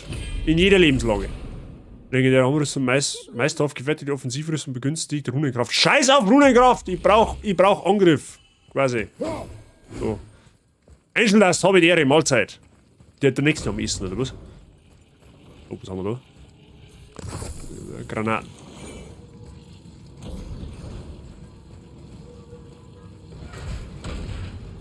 Sag mal, der Kleine könnte mich doch auch eine Weile tragen. Damit du das hier verpasst. Oh nein. Dir macht das Spaß, oder?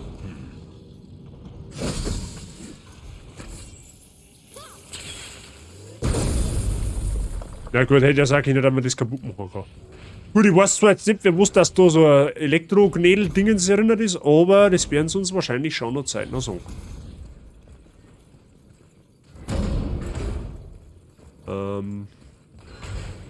Let me see. Dann ist es vielleicht da irgendwo fest? Ich nicht, oder?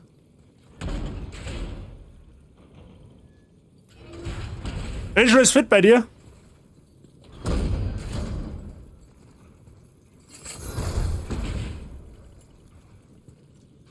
Ah!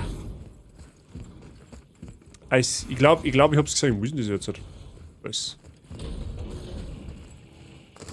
Ich wollte gerade sagen, das kann ja nicht umsonst da sein.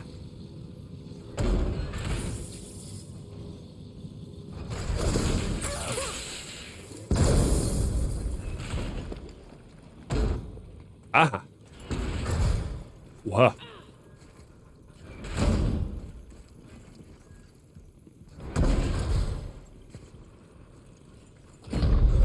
Bruder, nein! Da muss man, aha, da muss man in einen Guss durch. Okay. Alles klar. Klar, aber... Aber hast du mir deinen Google jetzt von dir ausgehalten? Es ist scheiß kalt geworden. Mr. Angel Dust, darf ich Sie darauf hinweisen, dass wir mittlerweile kein Warmwasser mehr besitzen seit Freitag. Ja? Also ich bin Kaltduscher. Zwangsweise. Das ist auch semi-geil bei so einem kalten Wetter draußen. Habe ich vorher schon mal erwähnt. Aber ansonsten hoffe ich, dass es dir gut geht. Sag mal, der Kleine könnte mich doch auch eine Weile tragen. Damit du das hier verpasst?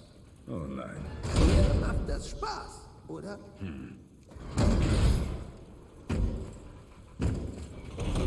Okay. Es ist Zeit für deinen Einsatz. Warum hast du kein Warmwasser? Weil scheinbar unsere Heizung kaputt ist. Bei uns ist irgendwas an der Heizung, also mutmaßlich an unserer Heizung. Also ich habe ja gestern schon mit dem Hausmeister telefoniert, aber ist halt semi-geil, wenn du erst am Samstag auf die Nacht anrufen kannst, weil du halt vorher nicht daheim bist. Und an einem Sonntag wird er halt wahrscheinlich auch keinen kriegen. Denke ich jetzt mal. Wir haben auch in der Vergangenheit schon mal Probleme gehabt mit der Heizung, aber naja. Offensichtlich nicht uns.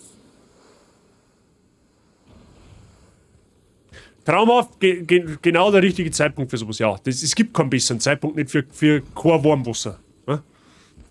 Weißt du, im Sommer, wo es 35 Grad hat, da wird es noch eher wurscht gewesen. Aber jetzt, zauberhaft. Nicht.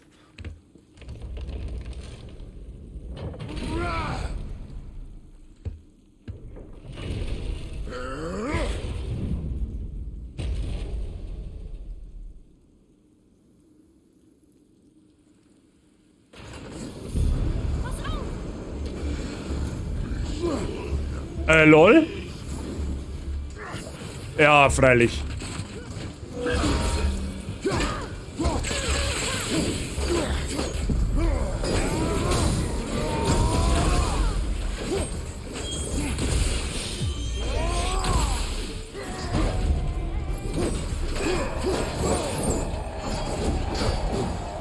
Alter, chill.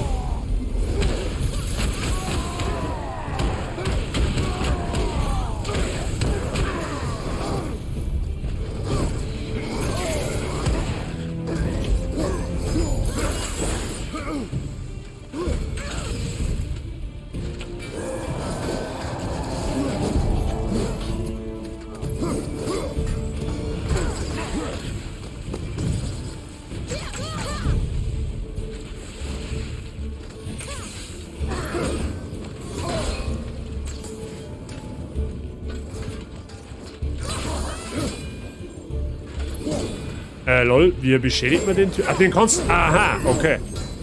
Ja, macht Sinn.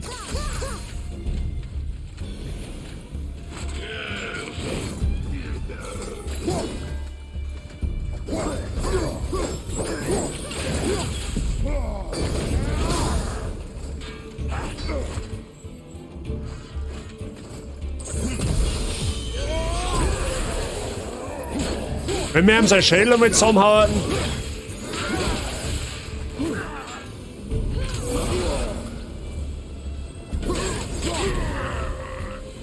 Geht doch.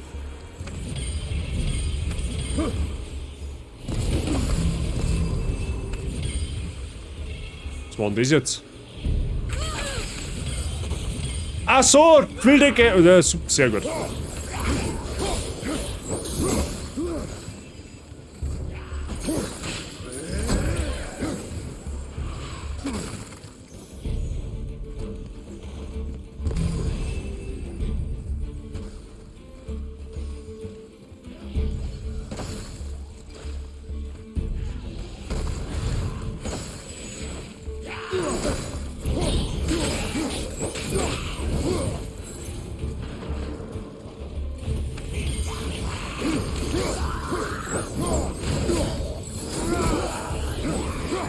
Herbert, ich glaube, dass du nicht übertrieben hast mit dem. Jetzt geht's gleich noch wohl ab.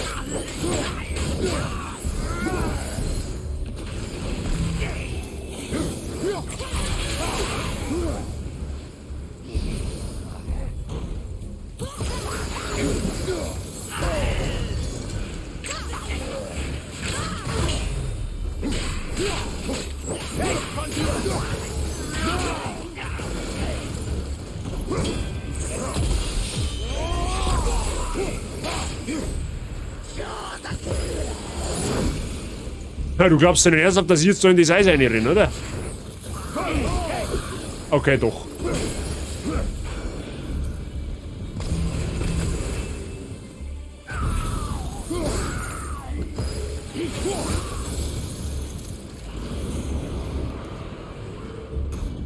Ich hab jetzt wieder zwei so dicke, oder was? Ja, freilich, ist eh klar.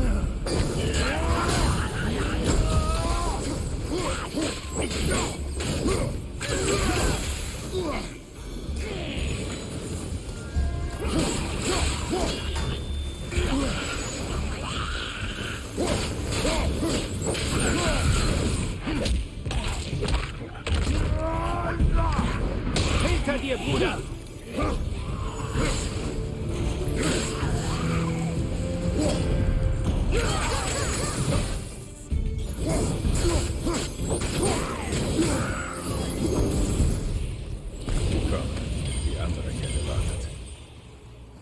Haben wir's, oder was? Gezacktes Schild des Todes. Zauberhaft.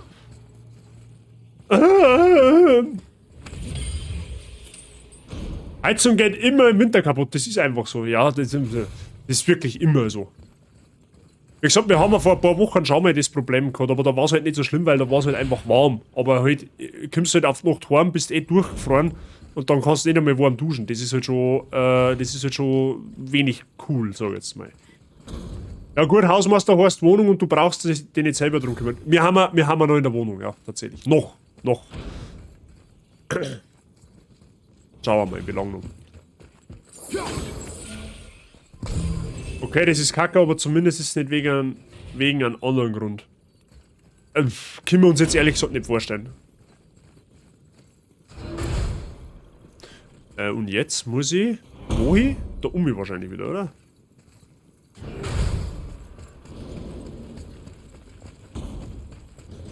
Na, das ist jetzt gesperrt. Achso, jetzt müssen wir auf die andere Seite, ne? Ist ja klar.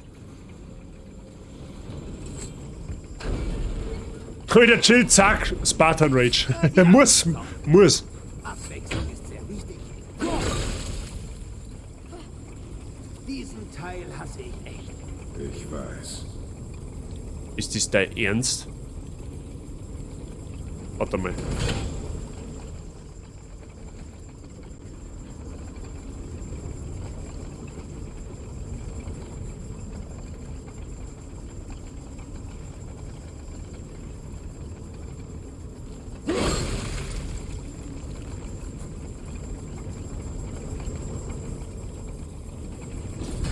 Ah, man muss... Ach so! Verstehe die Frage schon.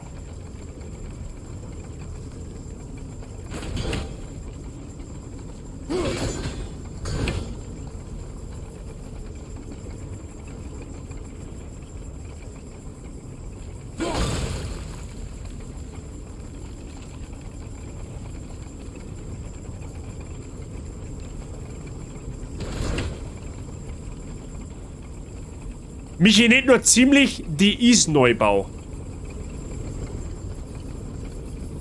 Oh, na, das ist keine gute Idee, das ist keine gute Idee, das ist keine gute Idee. Highlander, habe die Ehre, servus, grüß dich. Alles flauschig. Bei mir ja. Bei dir hoffentlich auch. Wie geht's da? Ah ja, Wohnung, haben wir schon, der Dungeon war aber echt verdammt geil. Der da jetzt? Warte mal, kann ich da jetzt? Ich glaube, da kann ich... Der ist sowieso oben und die kann ich gar nicht rundum. Ja, warte, da muss jetzt irgendein...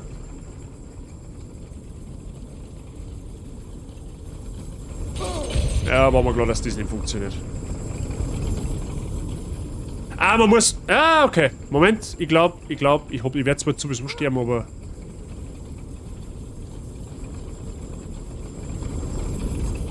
Ah ja, nice. Okay. Oh, da ist Heilung, das ist gut.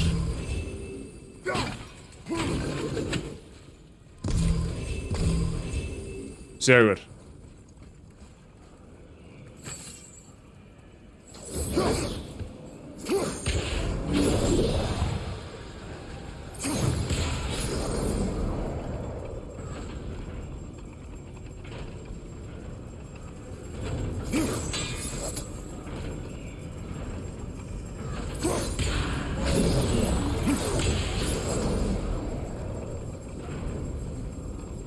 Alter, das ist jetzt nicht dein Ernst. Warte mal. Ja, okay, wir müssen da durch. Oder? Was haben wir da?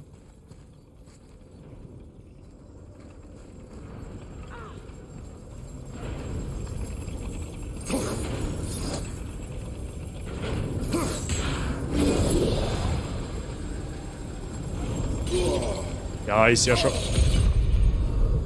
Eine schöne Bescherung. Kann nichts tragisch sein, normal nicht. Aber trotzdem ist scheiße, wenn du übers Wochenende auf dem kalten Wasser sitzt.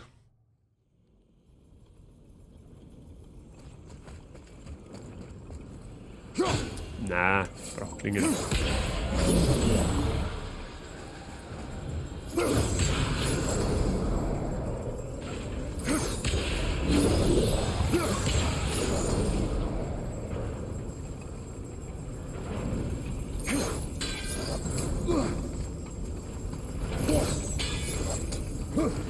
Ach so.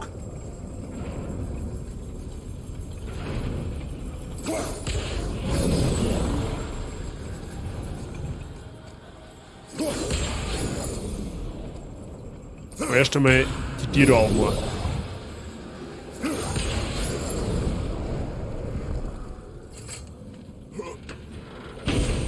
Freilich haben wir Bootmann, das hilft uns aber nichts, wenn das ganze Warmwasser nicht da ist. Schwerer Rundenangriff, den schauen wir uns an.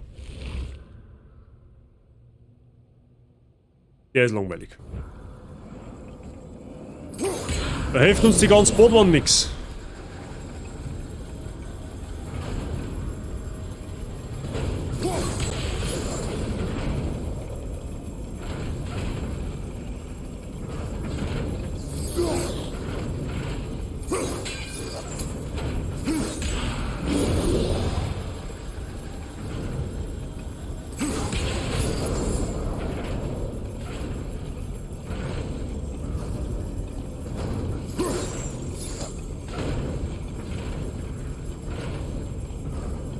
Okay, der muss auf alle Fälle auf. Ey.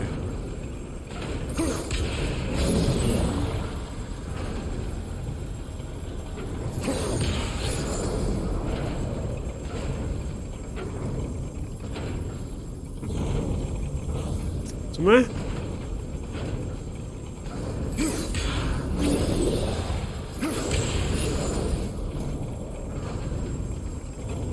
Ah, das muss man so timen, okay.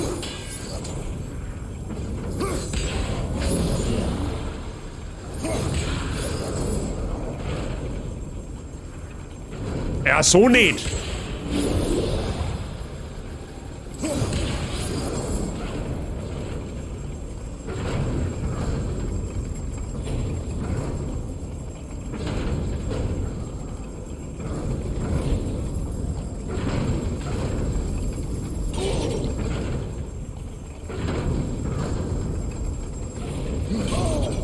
Oh, Alter.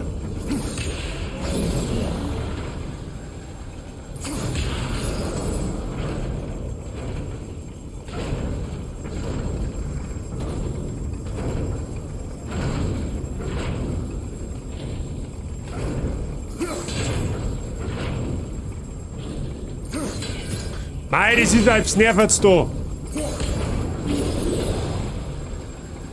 Ah ja, lol. Okay. Ich hatte niemals Zweifel. Na klar. Okay. Mahlzeit, Fitnessstudio Saison öffnet. Mr. Optio habt ihr. Oh, Mr. Optio habt ihr, ja genau. Mr. Optio habe ich dir, servus, Christi. Wie war's im Fitnessstudio? Bis Götter. Ich hab auch schon angefangen, tatsächlich. Alles gut bei dir? Mozart, habe ich dir, servus. Nein. Die warten. Bei dir auch ist fit? Ja, das ist ja immer mal, der heben wir mal auf da, weil da springt uns jetzt bestimmt gleich irgendein Viech an. Das war ja komisch, wenn nicht.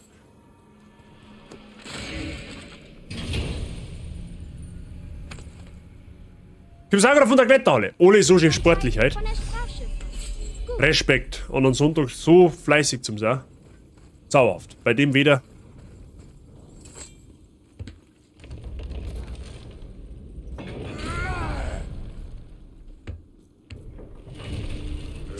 Du sitzt auf jeden Fall mit 10 verdient, Mr. Mozzo, gell? Ich hab mir das verdient.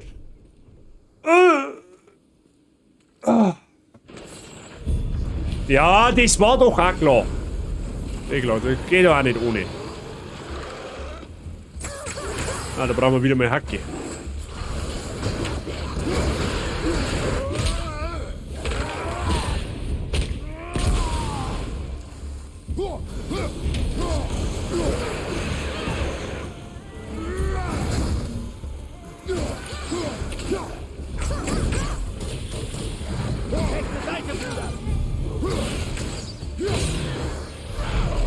Alter, schreib mich!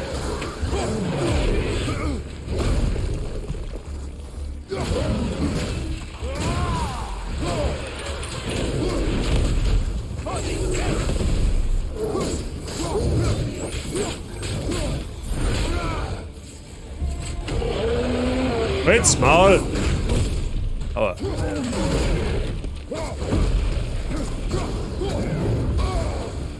Was ist mit dir?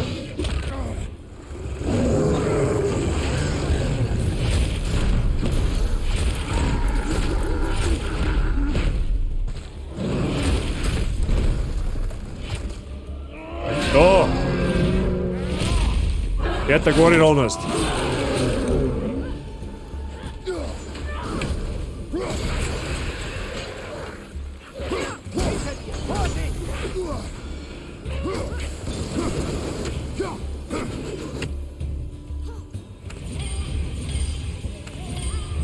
Alles alle? Waren alle. Nice.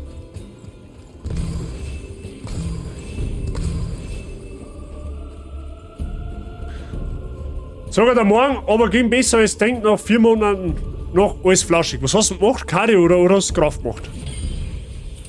Also ich war, der Mr. Day Zero und ich waren wir letzte Woche das erste Mal am Dienstag, glaube ich. Und ich schwör's euch bei Gott, ich hab 2 Tage später, wie ich aufgewacht bin, so einen krassen Muskelkater am Oberarm gehabt, dass ich meine, die hat mir Bizepssehne abgerissen. Ohne Witz. Es hat so höllisch weh da, das war wirklich nicht mehr schön. Ich hab meinen Arm teilweise nicht einmal mehr strecken können. Mittlerweile geht's, glaube ich, schon wieder einigermaßen. Ne? Ich werde wahrscheinlich morgen, eventuell morgen gehen. Muss ich mal schauen. Ja, was ist jetzt da? Wo? Müssen wir irgendwo weiterkommen? Oder nicht? Also jetzt den ganzen Weg wieder. Ach so, da hat jetzt die. Ach so. Ja, da hat sie die Tür jetzt auf. Ja, das ist natürlich zauberhaft.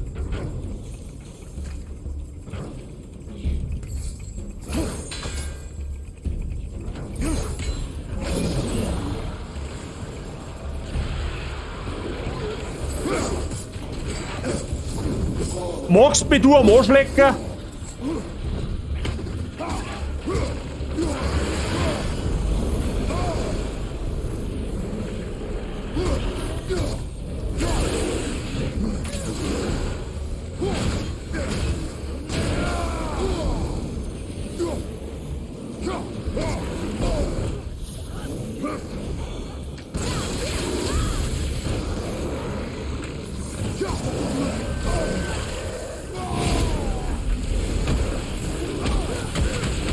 Die scheiß Hammerbrüder.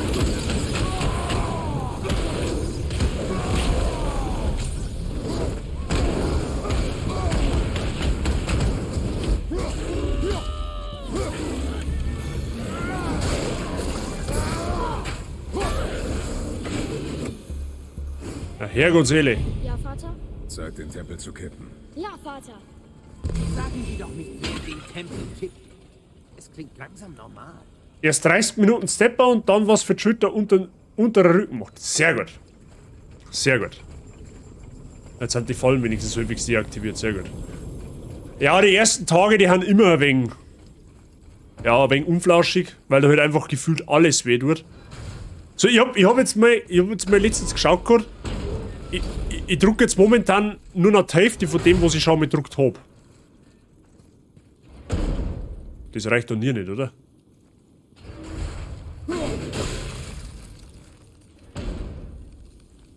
Aber so kann's reichen. Ja, so reicht's.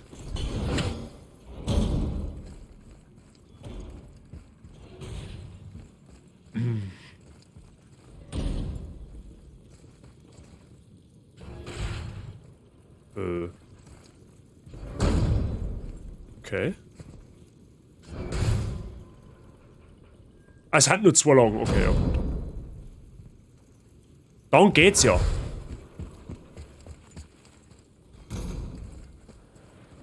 Da müssen wir noch einmal. Da kommt jetzt mit Sicherheit noch mehr irgendetwas. Oder wir haben wir falsch, abgesehen davon.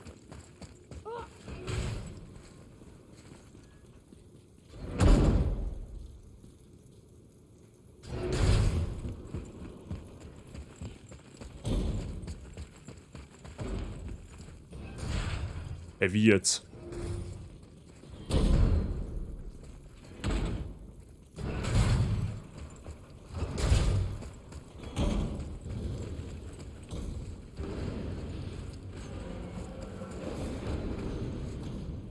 WTF?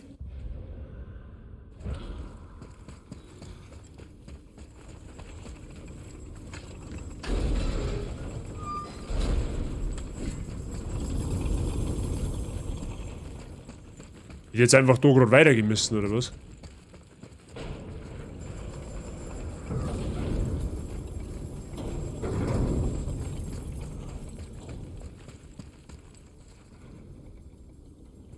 Okay. Kannst du die bitte wieder synchronisieren? Das kann sich doch keiner... Was? Was synchronisieren? Was soll ich synchronisieren? Verstehe die Frage nicht.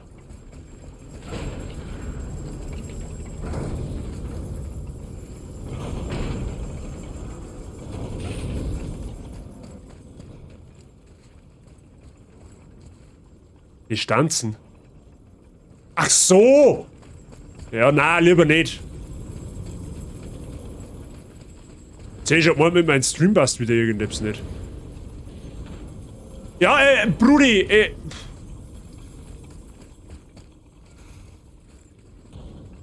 Der war vorher noch gesperrt. Ich weiß, was ich versprochen habe. Aber falls das hier nicht funktioniert, denke Mozart schreckt mich nicht so. Tyr hatte guten Grund für diese Hindernisse. Er machte Jötunheim für Odin unerreichbar. Aber es herrscht kein Frieden. Stimmt, aber Friede! es gibt Hoffnung. Wir arbeiten alle zusammen. Das ist Eintracht. Genau das sagte die Rune auf der Tür. Wir folgen Tyrs Wegen.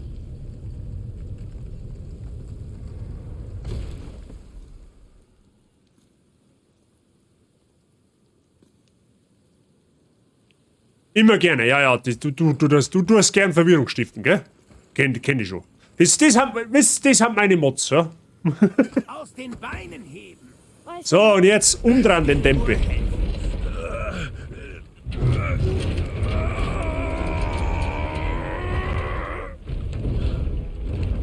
Hey, nicht verallgemeinern. Ja, natürlich.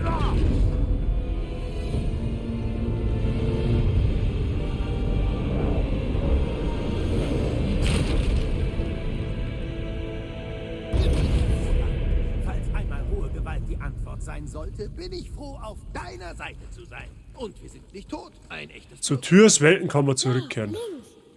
Von da aus können wir rauf zur Weltenreisekammer klettern. Wo links? Links ist da. Harem und Riese.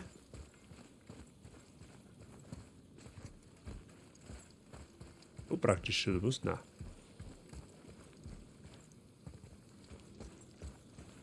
Ah.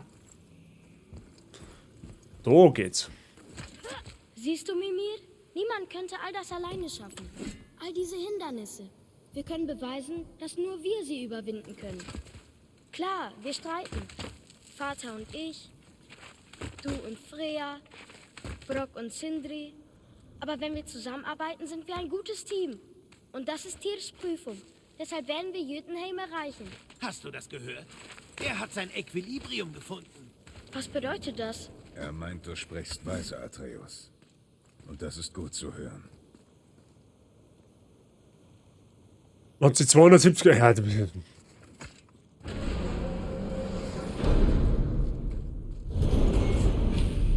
da ist finster! Ich mag nicht, dass finster ist. Ha! Da lässt sich der Tempel wohl doch drehen. Seht mal, der Baum steht auf dem Kopf. Oder sind wir das? Ja, deswegen ist er umgedreht. Mein Gott, pur ha. Sag einmal. Gerade haben sie gesagt, du bist weise, eigentlich bist du blöd. Ich weiß auch nicht. Was ist das? Weise und blöd dasselbe? Machen Hinsicht.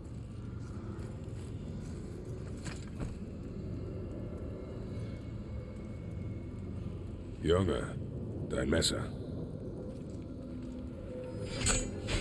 Gräber.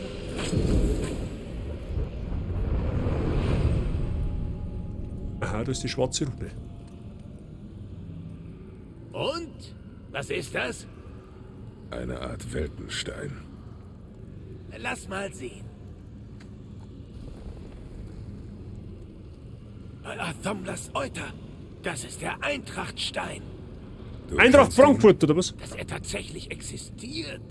Wenn Tyr ihn besessen hat, erklärt das, wie er all die Welten erreicht hat. Und andere Länder noch dazu. Er hielt ihn. In Odins Bibliothek.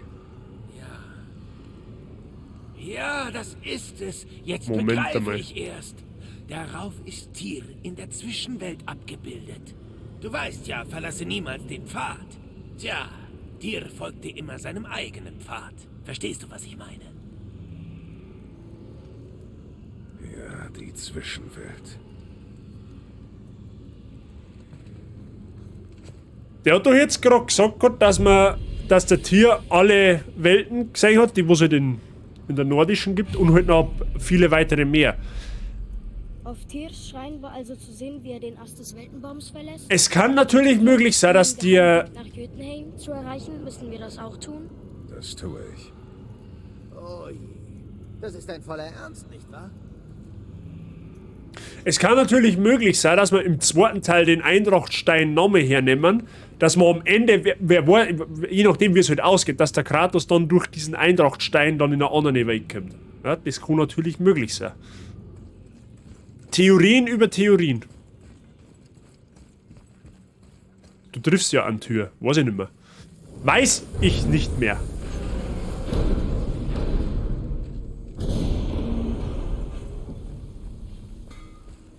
Alchemisten aufgespürt, den ihr finden solltet?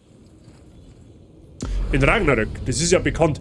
Vorher hat er da geschimpft, hey, ich mag nichts wissen von dem Spiel und mir absolut null spoilern. Ja, du triffst ja an Tür, das ist ja bekannt in Ragnarök. Herbert, was denn jetzt? Hä? Möchtest du jetzt selbst wissen oder möchtest du es nicht wissen? So, wo müssen wir jetzt eigentlich hin? Wir müssen da auf jeden Fall nicht her. Die Zwischenwelt. Aber wir müssen einfach in die Zwischenwelt, oder was? Ja, dann gehen wir in die Zwischenwelt.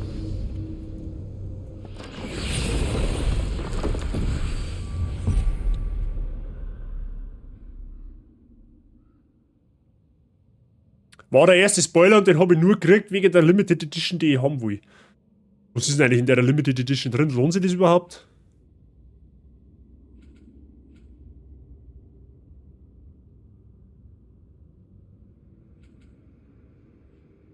Okay. Wir müssen einfach irgendwo hier, oder was? So ist gesperrt.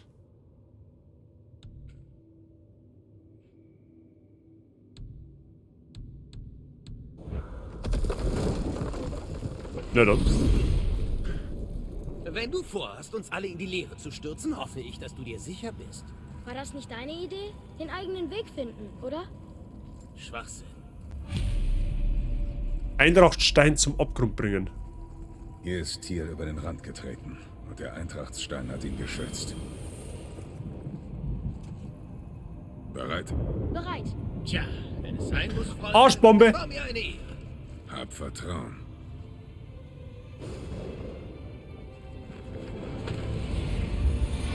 Das ist unglaublich. Ich dachte, da wäre eine Brücke.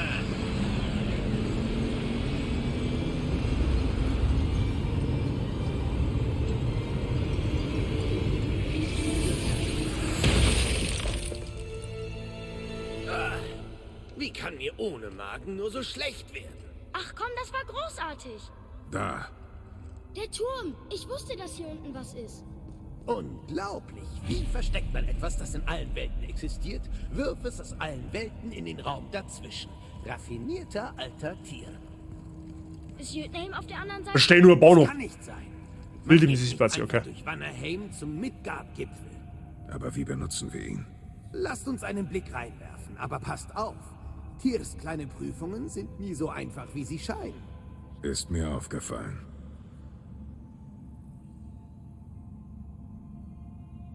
Ja, stabil. Aber wie bist du jetzt, kostet 212 Franken aktuell. Was ist das in Euro? Wahrscheinlich ein 100er, oder? Etwa. Aber wie hast du da den Spoiler gekriegt? 212. Ist der Kurs 1:1? 212 Euro! Ach du Kacke. Ja, gut, okay. Ich meine, es ist zwar ein bisschen ein Stuff dabei, so ist es jetzt nicht, aber wie bist du durch das gespoilert worden? Warte mal. War YouTube wieder was vor. Ach so, okay, ja gut, dann.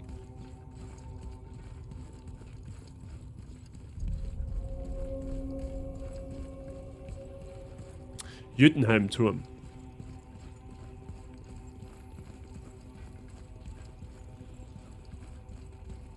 Klatsch bei der Landung, ja? Ein bisschen aufgeschlungen. Bauchklatscher, wer kennt es nicht?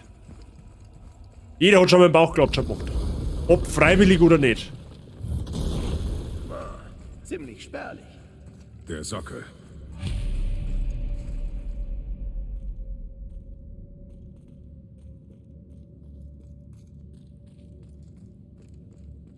Moment.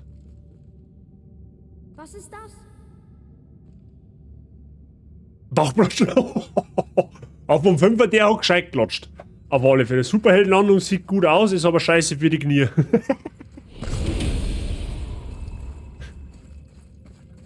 Sonst war es ja aber auch keine Superheldenlandung nicht, wenn es scheiße für Knie war. Wenn es nicht scheiße für Knie war. Man muss immer so sein. Oh nein, der Stein ist fort. Der Turm. Er absorbiert die Energie des Steins. Irgendwas passiert. Bewegt er sich? Er bewegt sich. Er weiß, was zu tun ist. Der Stein hat seinen Zweck erfüllt. Wir erfüllen Tiers Zauber. Was geschieht jetzt? Ich habe keine Ahnung. Aber schlimmer als der Fall eben wird es bestimmt nicht werden. Jetzt kämen wieder 7000 Viecher. Sag ich doch. Oh nein, das muss bitte nicht stimmen.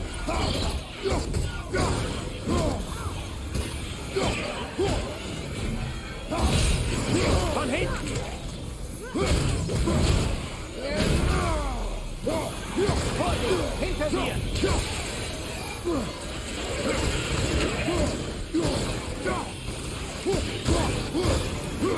Mit 7004, das haben sie ein wenig wörtlich gemacht.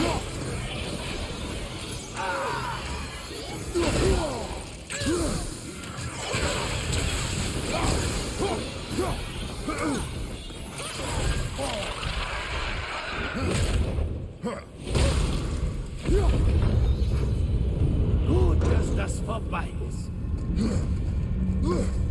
Da kommen noch mehr. Das war nicht alles, das kannst du am Leben erzählen. Wo sind wir jetzt? Oh, das ist Alfheim.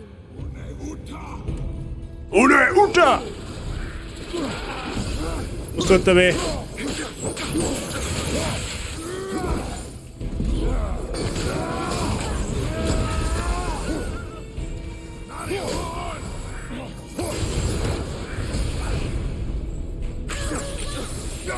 Pass auf!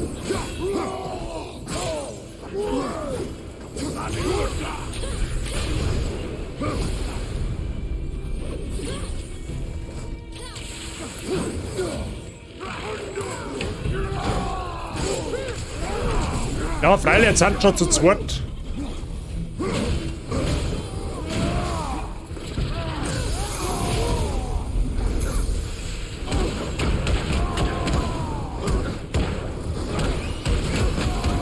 Von hinten!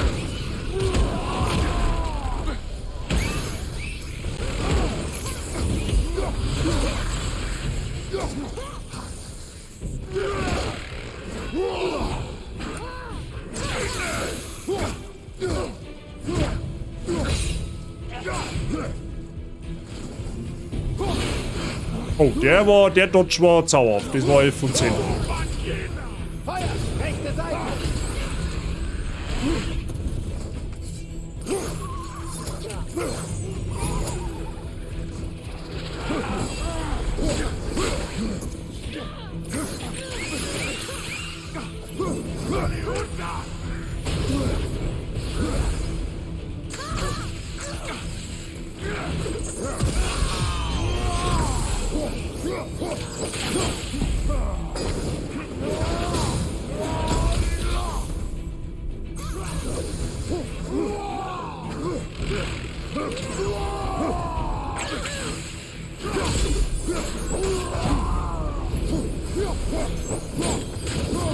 Die ganzen Flugviecher, ey, es geht's mir Steh auf, Bruder!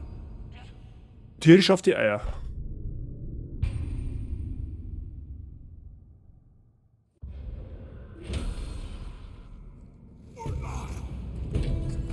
Ja, halt dein Futzen.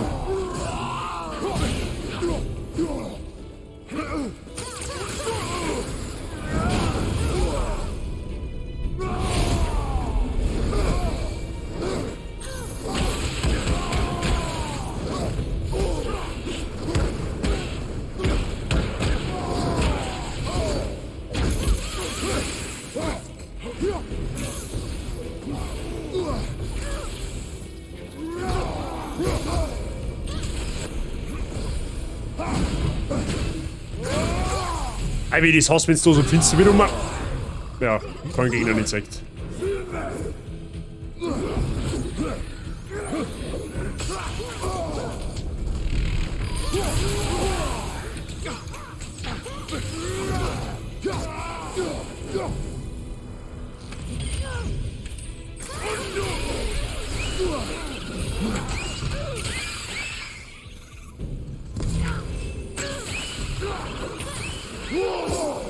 Wirst du es überstehen? Wahrscheinlich nicht, weil der verdammt viel Schaden macht.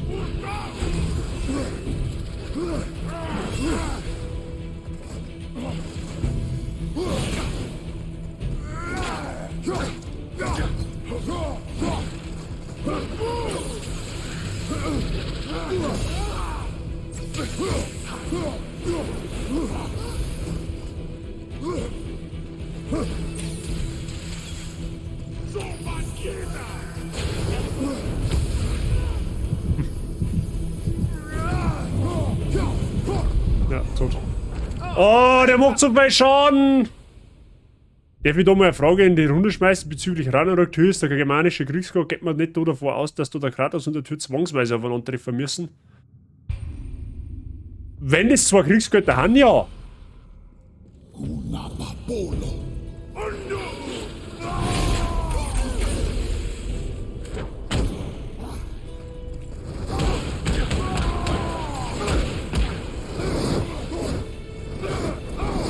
Mei, wenn er halt einmal stehen bleibt, hat das Arschloch, das Drecker, die.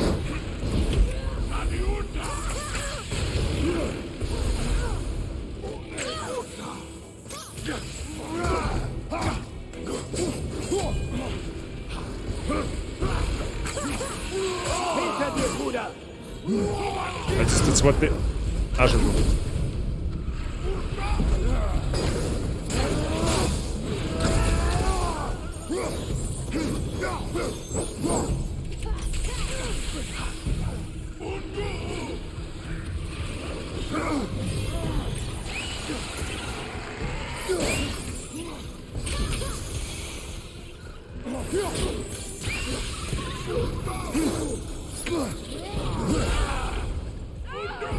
Dein Sohn braucht dich, Bruder.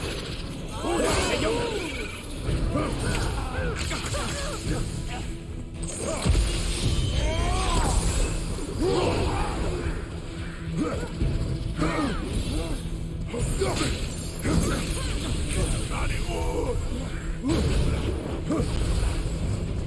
Es gibt nichts Reidiges, wenn es so ist, wenn wir überhaupt nicht sehen, wo der Gegner herkommt.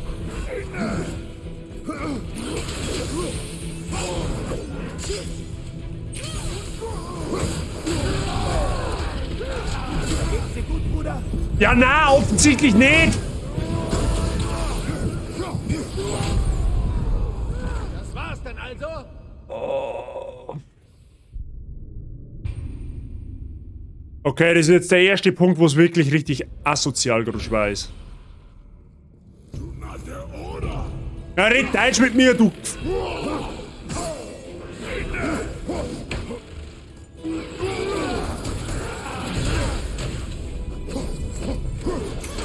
Mei. Von rechts!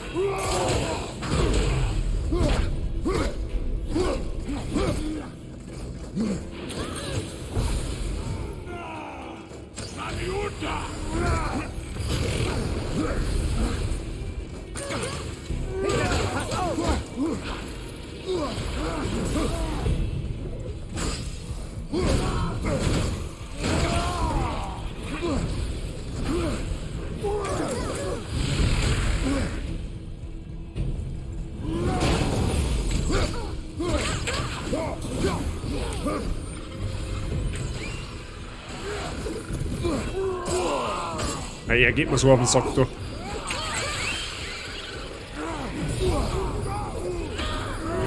Weg von dir! Von hinten!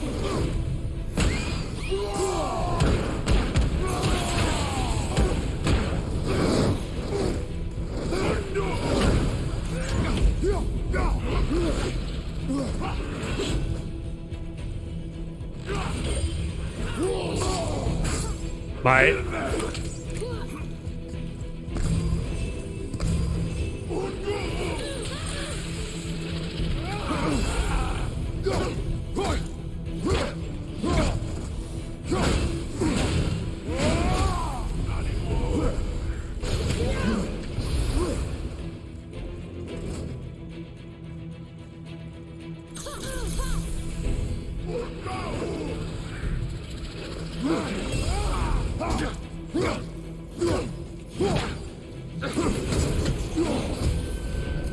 Das ist halt so garstig, wenn er sich dann wegteleportiert und dann eine Bomben da lässt.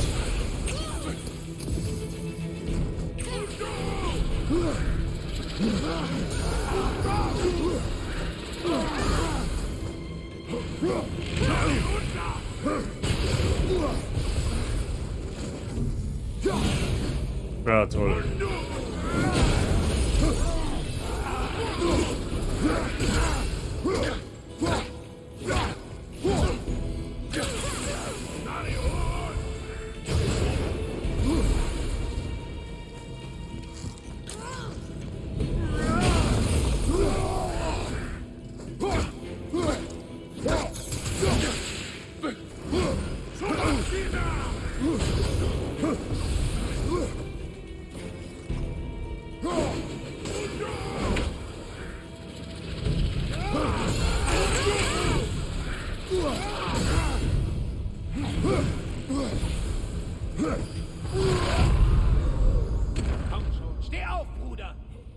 Ist jetzt dein Scheiß Ernst, der noch 2 Schläge braucht und wart hingewesen. Weil wir auch haben, die. Oh Gott, hey, ich meine, ich spiele God of War, nicht Dark Souls.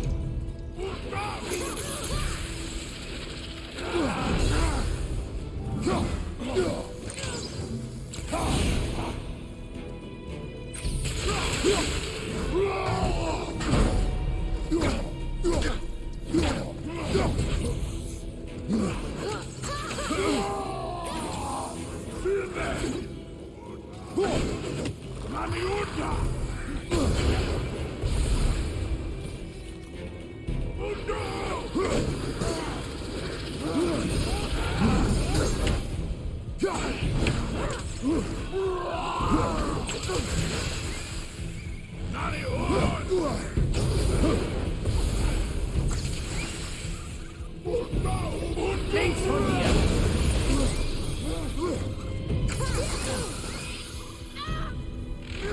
Rechte Seite!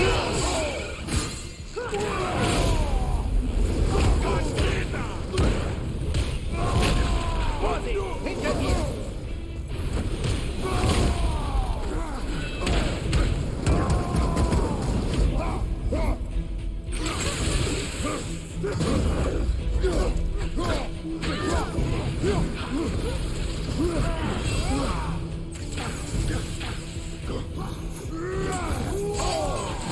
Alter, wo er unter der Zwischenfunken.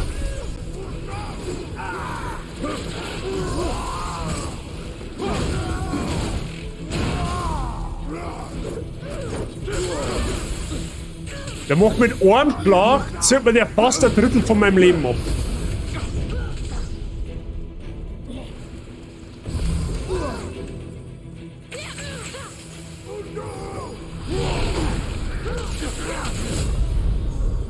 Okay. Jetzt muss ich. Nein, jetzt tue ich Ding, aber die Geschwindigkeit, also die Schwierigkeit, weil jetzt wird's mal langsam zu blöd. Ja.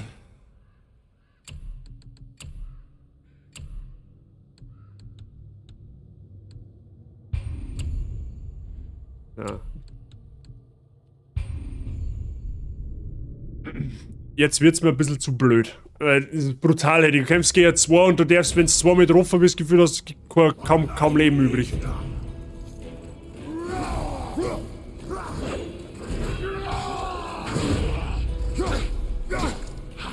Ja, gleich bin ich leichter, wenn ich auch genauso viel Schaden mache.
So, fick dich.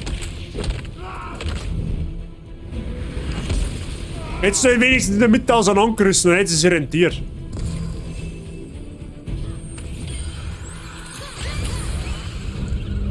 Das war hart. Oh ja. Wohl als nächstes hin. Na.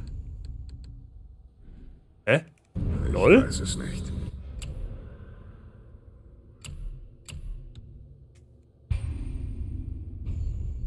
Gut. Stellen wir wieder zurück. Weil wir alles fit bei dir.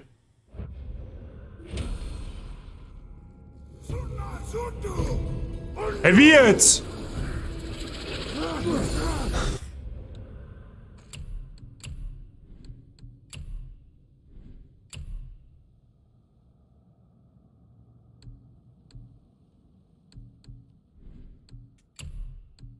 Gut, und scheinbar muss ich es dann so lassen, okay.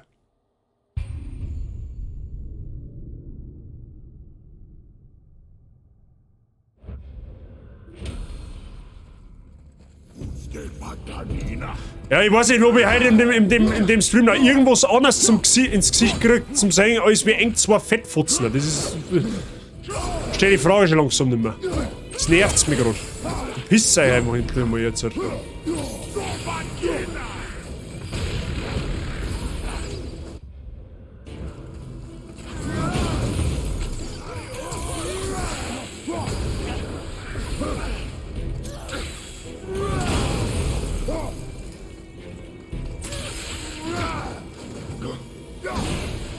Oh.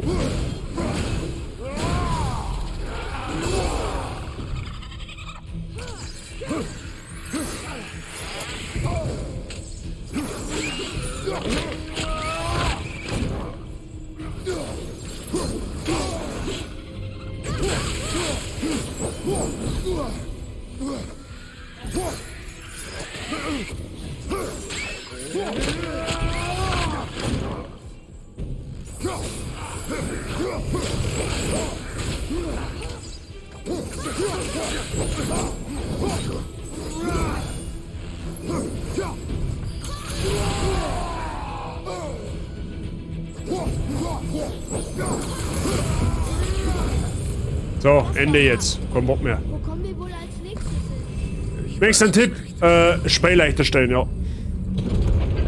Na, keine Ahnung. Oh nein, sind wir wieder ein Hehl? Oh je, da kommen sie.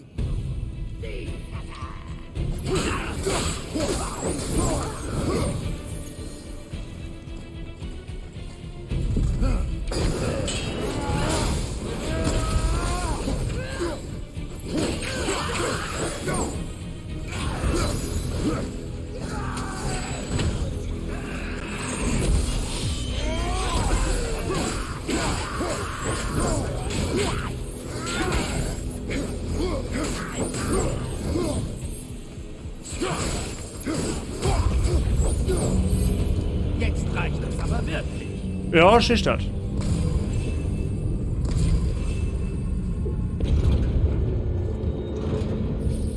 Muspelheim. Gar nicht gut. Was, Muspelheim? Da waren wir aber noch gar nicht, oder? Oh, hi.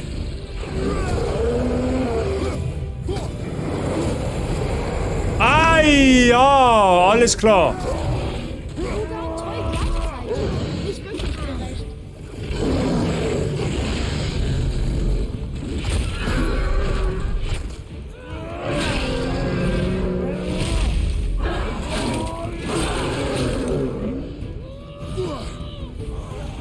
Feuer!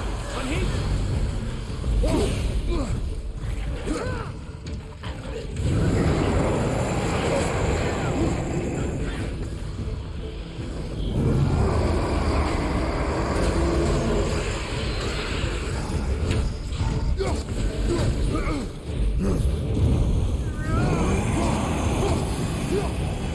Also wenn die Leute, die wo das auf der Spaß- und Schwierigkeitsstufe spenden, die haben meinen höchsten Respekt.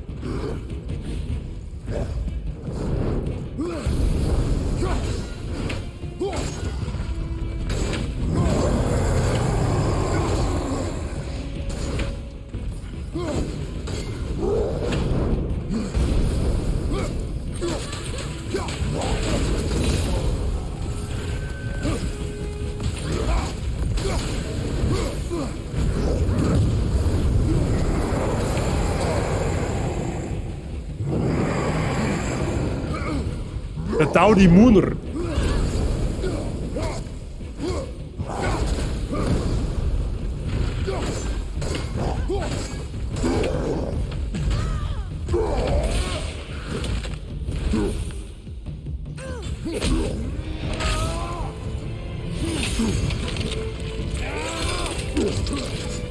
Ja.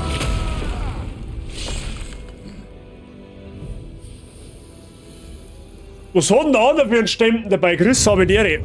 Keine Ahnung. Ich meine, es ist Postler, wenn du mich fragst. Abgehalten. Es ist vorbei. Ja, aber wo sind wir? Alles fit bei dir? Leichter Runenangriff. Zorn der Artemis. Ja, der schaut noch ein wenig mehr aus als wie der, oder?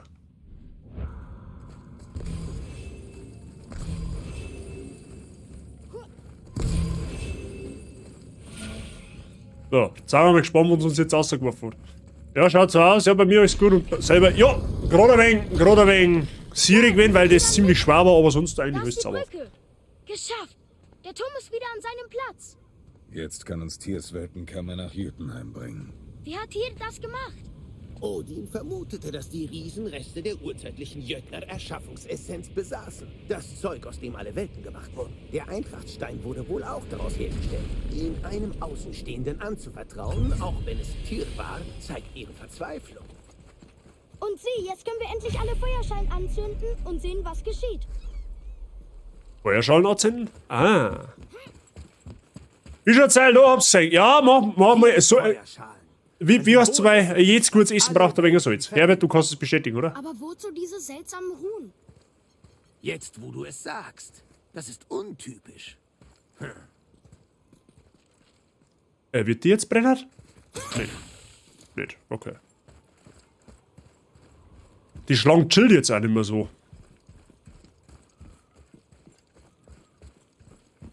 Mal schauen, vielleicht können wir sie ja jetzt noch mal rufen.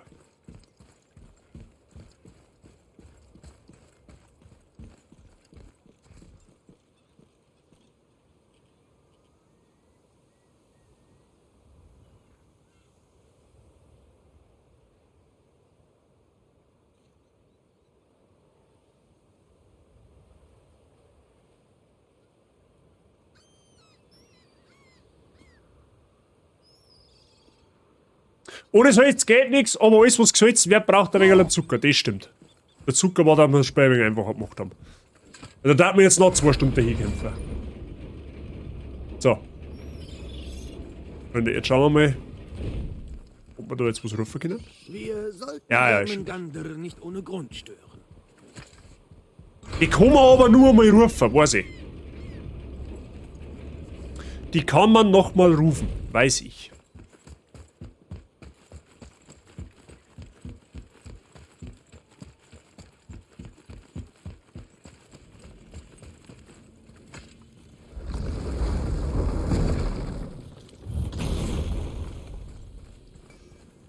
Ihr beide macht wirklich gern Radau, was? Schaumbogenverbesserung. Warte mal, kümmern wir. Ah. Die nehmen wir natürlich.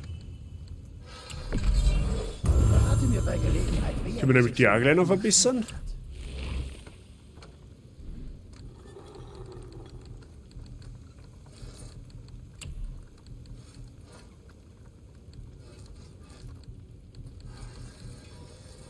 Warte mal, wo ist denn das? Ah, da Auferstehungssteine, da.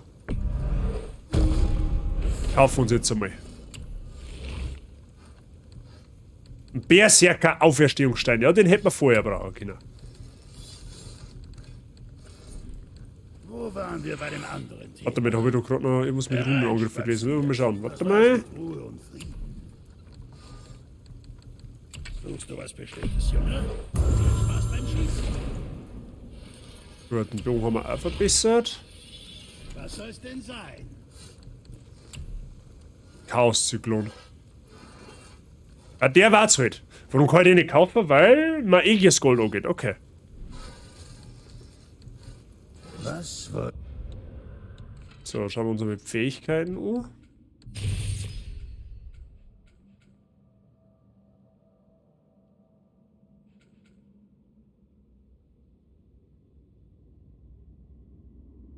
Oh, das ist jetzt zauberhaft da. Kaufen wir einfach mal alles.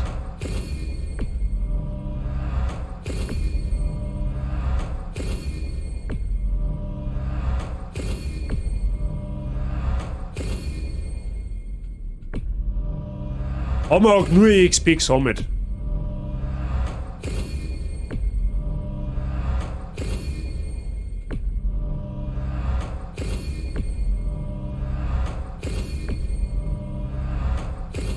Gut. Da haben wir eh schon neu zu alles eigentlich, bis auf das. Gehen wir auch gleich noch hin. Mehr Fähigkeiten, mehr gut, genauso ist es.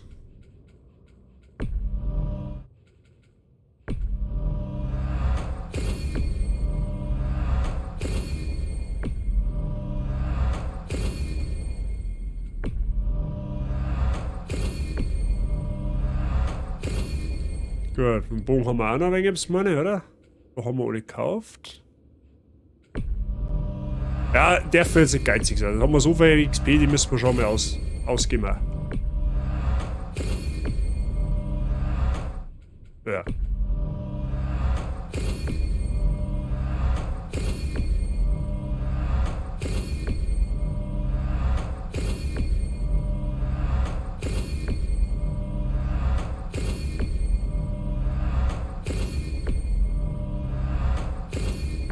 So.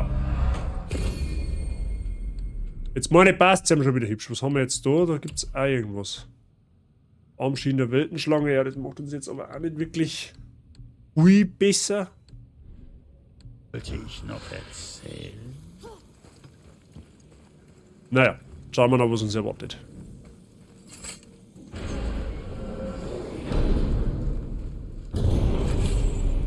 Ich weiß nicht, was wir in Jötunheim vorfinden, aber wir müssen unsere Spuren verwischen. Odins Raben werden ihm berichten, dass der Turm wieder steht. Und er soll nicht den Lohn für unsere Mühen ernten.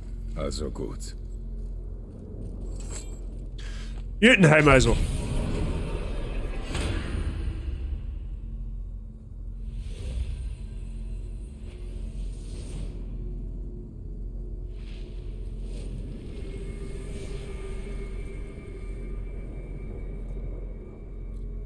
Da hinten ist er auf. Da blitzt er auf, da hinten. Welt verfügbar, Jötunheim. Ja, in diese Welt reisen. Es ist soweit. Es geht los.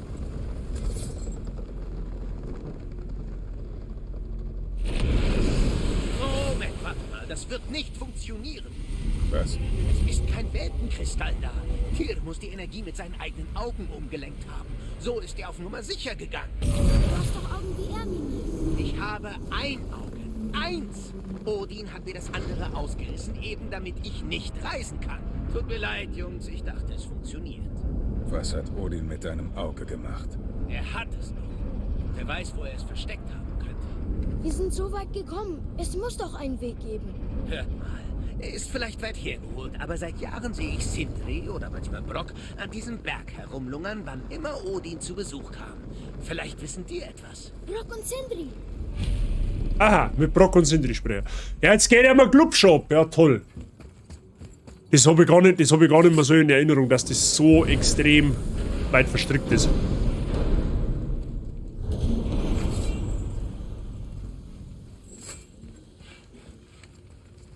Hey Jungs, eine Frage. Wo finden wir Mimirs zweites Auge?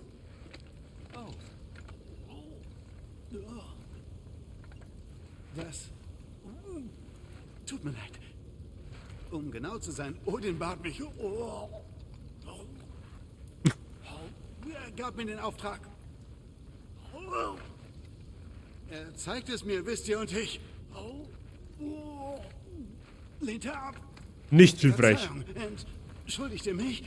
Na, das hilft ja weiter. Wisst ihr, das war etwa zur gleichen Zeit, als Odin vorbeikam und mich bat, eine Statue mit einer Art Geheimfach zu bauen. Tja, da das keine Waffe ist und die Asen ein Haufen pickelgesichtiger Spinner sind, habe ich ebenfalls abgelehnt. Aber ich weiß, dass er sie trotzdem baute. Welche Statue? Es ist die von Thor, wo er sich seine Eier am See schaukelt. Die Schlange hat sie gefressen. Tut mir leid. Geht schon viel besser. Wie sollen wir in der Schlange suchen? Innen drin?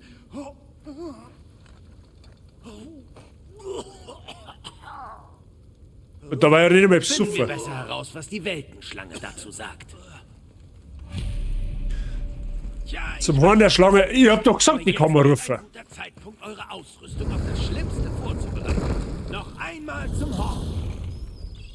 Tja, Freunde der Sonne, das machen wir aber nicht mehr heute.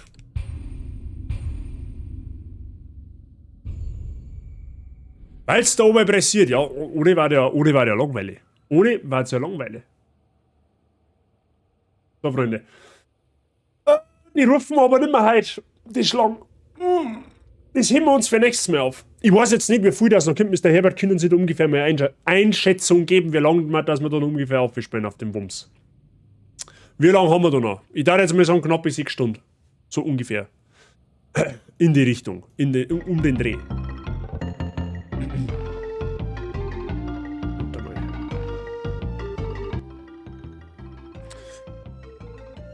Welche Nummer hat die Schlange? Die rufe ich an. Nein, ich glaube, die Schlange möchtest du nicht rufen. So lange meine ich ist nicht mehr. Ja gut, schauen wir mal. Vielleicht werden wir nächste Woche fertig damit. Müssen wir mal schauen. Da müssen wir uns ohnehin einmal Gedanken machen, was wir dann als nächstes Hauptprojekt spielen. Ich hätte jetzt einmal gedacht, was das denn ist von Ding halten. Also ich hätte jetzt 2 Ideen tatsächlich. Kann man entweder mit Spider-Man weiter durch, das was ja einmal das Wunschgame von Billinger war, oder ist eigentlich, mehr oder weniger, das haben wir ja gesagt, das nehmen wir ins Rahmenprogramm auf, weil ein Hauptprogramm brauchen wir ja sowieso, ja. Es geht ja nur darum, dass wir nicht 2 gleichzeitig, dass jetzt nicht nochmal ein zweites groß anfangen, bevor die neuen Releases sind. Oder, was ich mir auch mal überlegt habe, dass wir mal irgendwelche die Herr der Ringe Spiele, also die klassischen Herr der Ringe Spiele spielen, die was damals für PlayStation 2 gegeben hat.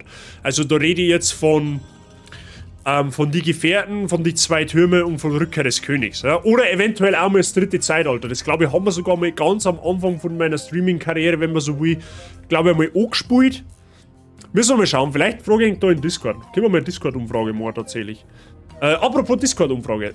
Wer noch nicht auf meinem Discord ist, schaut's mal drauf. Da läuft aktuell bis 18 Uhr noch eine Abstimmung, was als nächstes Kurzprojekt gespielt wird, ab kommender Woche. Ja, da ist die Nase, ich glaube, dass aktuell Yoshi's Island Nase vorn hat. Bin mir jetzt nicht hundertprozentig sicher. Ich glaube aber ja. Dem ist so. Knapp vor Donkey Kong.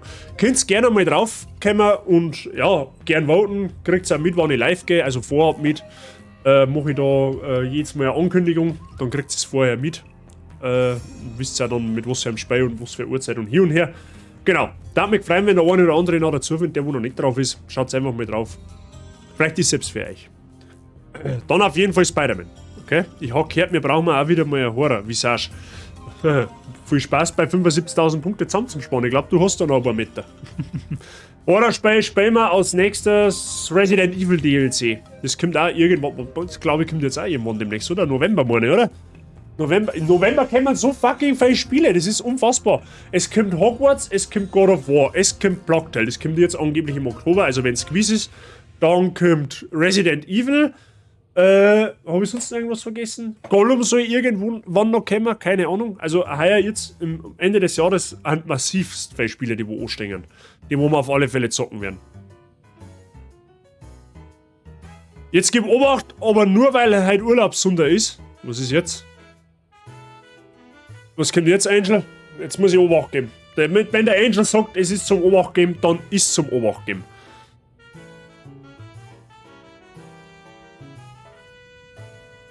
Wo kann man abstimmen? Michi, wenn du bei mir auf dem Discord-Server in Aushang reingehst, in den Channel Aushang, da habe ich vor 2 Tagen oder so, da habe ich eine Ankündigung geschrieben, wo eben die ganzen Spiele aufgelistet haben. Da kannst du mit einem Emoji, ja, praktisch reagieren sozusagen und dann stimmst du dafür ab.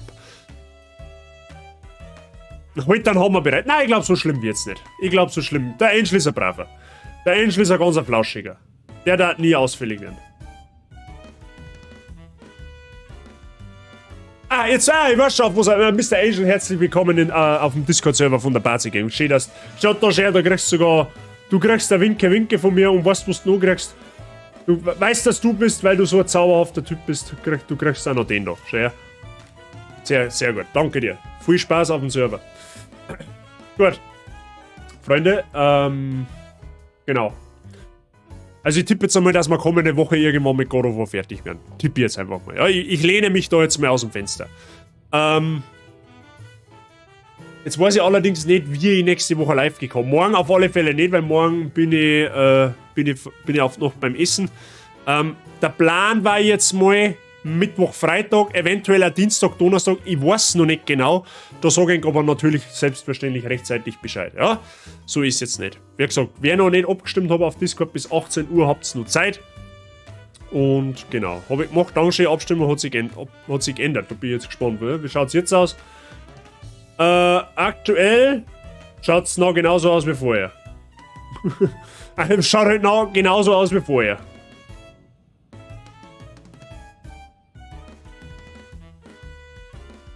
Irgendwie. Naja. Gut, Freunde. Ich sag Dankeschön fürs Zuschauen. Ich glaube, dass. Jetzt müssen wir mal schauen, wer live ist. Ja, okay, hat sie. Genau. Vielen lieben Dank fürs Zuschauen. War ein spontaner Stream heute. Schön, dass du da wart. Ich hoffe, es hat ein wenig Spaß gemacht, auch wenn wir zwischenzeitlich also ein bisschen einen Salz drin gehabt haben. Aber mein Gott, wie ich vorher gesagt habe, eine gute Suppe braucht ein Salz. Raid Command, der Mr. Price ist schon wieder sehr, sehr aufmerksam und sehr, sehr pünktlich. Da haben wir einen Raid Command. Für Subs und für Non-Subs einfach kopieren, bei der Miss Marshall einfügen. Marshall Spade, meine gerade Sims. Die ist jetzt Sims addicted.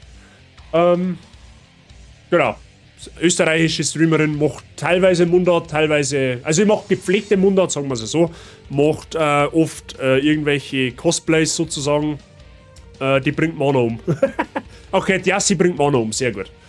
Genau, wer Yassi noch nicht kennt, eine ganz liebe Person, unbedingt einmal einen Daumen da lassen, sehr sympathisch, sehr cool drauf, macht man tatsächlich, ja, was heißt, macht man, haben wir schon Horrorspiele miteinander gespielt, ist auf alle Fälle sehr, sehr kurzweilig bei der jungen Dame, ja. Wenn ich wieder live gehe, kriegt es noch mit. Und sage auf alle Fälle nochmal Dankeschön. Viel Spaß, eng bei der Yassi. Merci nochmal fürs Zuschauen. Ein schöner Sonntag euch. Wir hören uns im Laufe der nächsten Woche. Haut euch eine, habe die ich bin für heute raus und viert euch. Bis kommende Woche irgendwann.